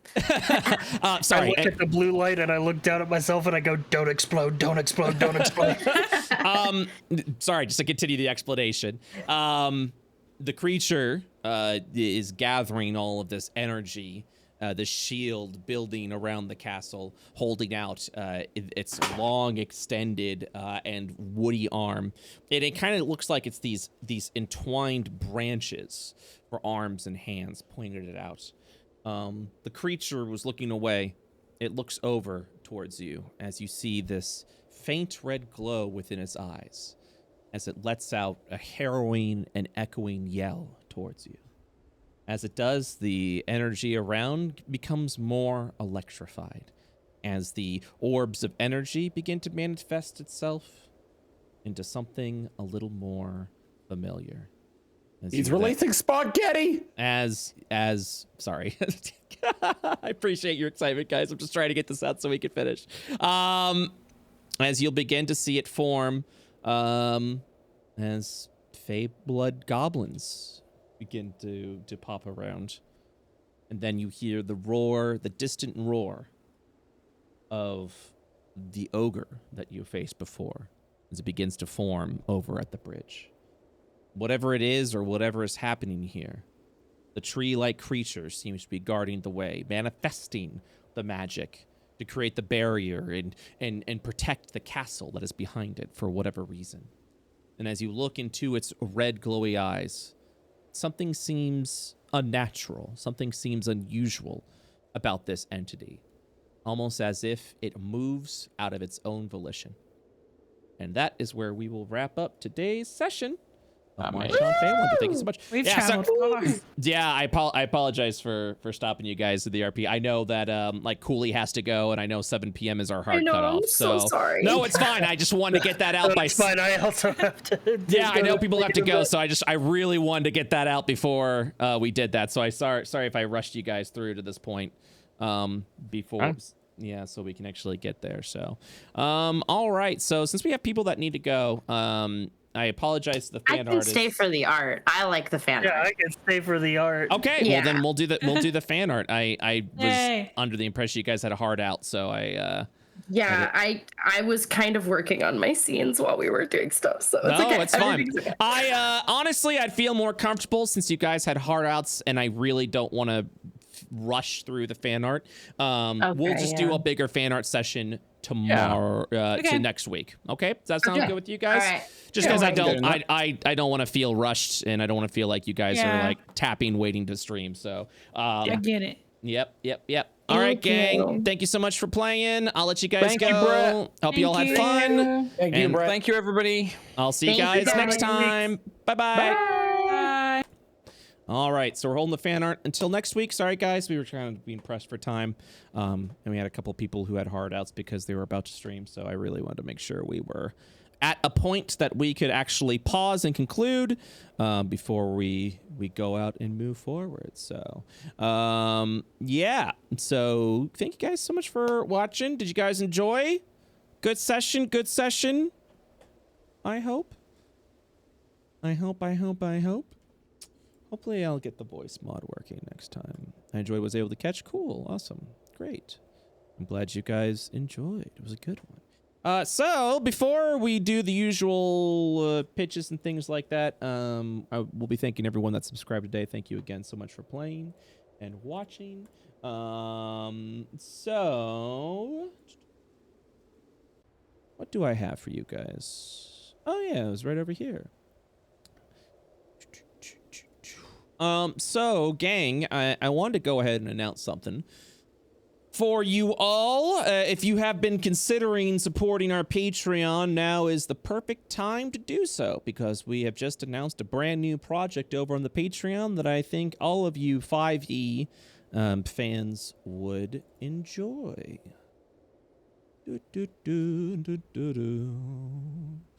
So I am now working our first project over on March of Faewunder, specifically for our IO publishing. We are currently working on a brand new sort of creatures compendium, which is an expanded compendium of creatures that you are maybe familiar with in other 5e games. I'm essentially building a creatures compendium that expands upon that. So I would like to show you some things. Currently up on the Patreon for our Game Master tier is the Bulette. We have 3 Bulette creatures that are currently been uploaded in a beautiful 6-page spread with 4 pages of content. The 3 creatures that are on there is the Bulette hatchling, or the Bulette pup, the Bulette juvenile, and the Bulette matriarch, which is a legendary encounter with a huge Bulette that is a CR11. The Bulette hatchlings are CR1, and then there's a minion variation that's a CR1/8, and I believe the juvenile is a CR2. Compared with the actual Bulette, which is a CR5, you have a variety of Bulettes that you would be able to be used. That's balanced for any kind of party if you wish to bring that in. The stat blocks, as well as the expanded lore upon the Bulette and how to actually run Bulette encounters, is now uploaded in a beautiful professional 6-page spread over on the Patreon for the Game Master tier. So if you would consider supporting, I would greatly appreciate that because it allows us to work on additional projects. But I'm very excited about this, and there's more content coming, so please consider supporting the Patreon today. There's a variety of tiers, which includes MP3s and the like. So head on over to our Patreon and please consider supporting for some really cool content that is being uploaded. MP3s, the soundtrack, the custom-made music that has been worked on for IO is currently up there as well with the $10 tier. We're hoping to get the soundtrack eventually over on Spotify once enough tracks are made. But in the meanwhile, you guys can hear that soundtrack right now on the Patreon for the $10 tier. And of course, our $5 tier has all the MP3 sessions. So when you're out about, whether you're exercising, traveling, doing whatever you need to do, if you'd like to listen to MP3s of the campaigns, you can simply subscribe to our $5 tier. A variety of tiers that are necessary there. I want to make sure the Patreon is always the highest quality since you are paying for it. So thank you so much again for your support. If this is your first time watching an IO campaign, welcome. We have a YouTube channel, youtube.com/worldofio. By heading on over there, you can subscribe and watch these VODs that come out typically within a week's time. March on Faewunder, if there is no processing issues on YouTube side, is usually online on Fridays. So this session will be up on Friday at 12 p.m. EST if you'd like to rewatch it again on YouTube. Finally, we have a Discord channel if you'd like to go ahead and join and kind of get a sneak peek at what's going on. Yeah, kind of get a sneak peek with everything that's going on with that. So please consider heading on over there. And if you would like to sneak peek over at our fan art, you can head over there right now. Again, sorry again, we didn't have time for fan art. I know we had to wrap up by 7 p.m. and we had a lot going on today, which I appreciate everyone role playing and enjoying having a good time, but I also want to make sure that everyone's time is respected. So we'll make sure we have time for fan art next week. We'll do a double fan art session. Yeah, it'll be some good times. All right, guys, that's it for now. That's it for me. Thank you guys so much for watching. I appreciate y'all very much. We're going to run a few more ads, but in the meanwhile, I want to take the moment to thank everyone who subscribed, gifted subscriptions. It's a great way to support the channel, and I appreciate you guys very, very, very much. So, big shout outs to the following. Quille, thank you for the tier 1 sub for 12 months. Harz Hacks, thank you for the prime sub, and welcome to the Rack Pack. I saw that Bia did some bit cheers. Thank you so much for that. Asgaroth, thank you for the tier 1 sub for 12 months. Kaz and Blaze, thank you for the tier 1 sub for 11 months. Stonar, thank you for the tier 1 sub for 7 months. Lefty Tef, thank you for the tier 1 sub for 8 months. Sin Master, thank you for gifting a tier 1 sub to Lady Lexicon 11. Gardanian, thank you for the tier 1 sub for 10 months. A Sailbounder, thank you for the prime sub for 5 months. Big Staney, thank you for the tier 1 sub for 18 months. 0110, thank you for the tier 1 sub for 4 months. There we are. Where was I? Yeah. Crazy Craig 27, thank you for the prime sub for 10 months. Frostflame 2, thank you for the 10 gifted tier 1 subs, as well as resubscribing for a tier 1 sub for 11 months. A Jetspar, thank you for the 10 gifted subs as well. That was really kind of you. Hiru Miru, thank you for the 100-bit cheer. Paleo Master, thank you for the tier 1 sub and welcome to the Rack Pack. Sunny Side Up 64, thank you for the prime sub for 2 months. WS Shade, thank you for the tier 3 sub for 19 months. All right, guys, thank you so much for watching. Our next session is going to be on tomorrow. Tomorrow at 4 p.m. EST is going to be the Deadbeats epilogue. It should be a good RP session and really show the direction of where season 2 is going to go. So please consider stopping by. Deadbeats is a very heavy dramatic RP series. It's absolutely wonderful. A bit of a cops and cons drama. Absolutely good stuff. If you haven't watched it, I highly recommend it. You can also catch up watching the YouTube. Anyone that started watching Phase 2 recently, thank you for doing so. If you'd like to go ahead and take the Phase 2 challenge, head on over to YouTube, watch responsibly. There's 245 episodes, I believe, in Phase 2. People have been making a challenge of it, and I just love seeing people going back and watching the history of IO, so thank you so much. All right, guys, that's it for me. Thank you again for watching. I appreciate you all very, very, very much, and I'll see you guys the next time. Bye-bye.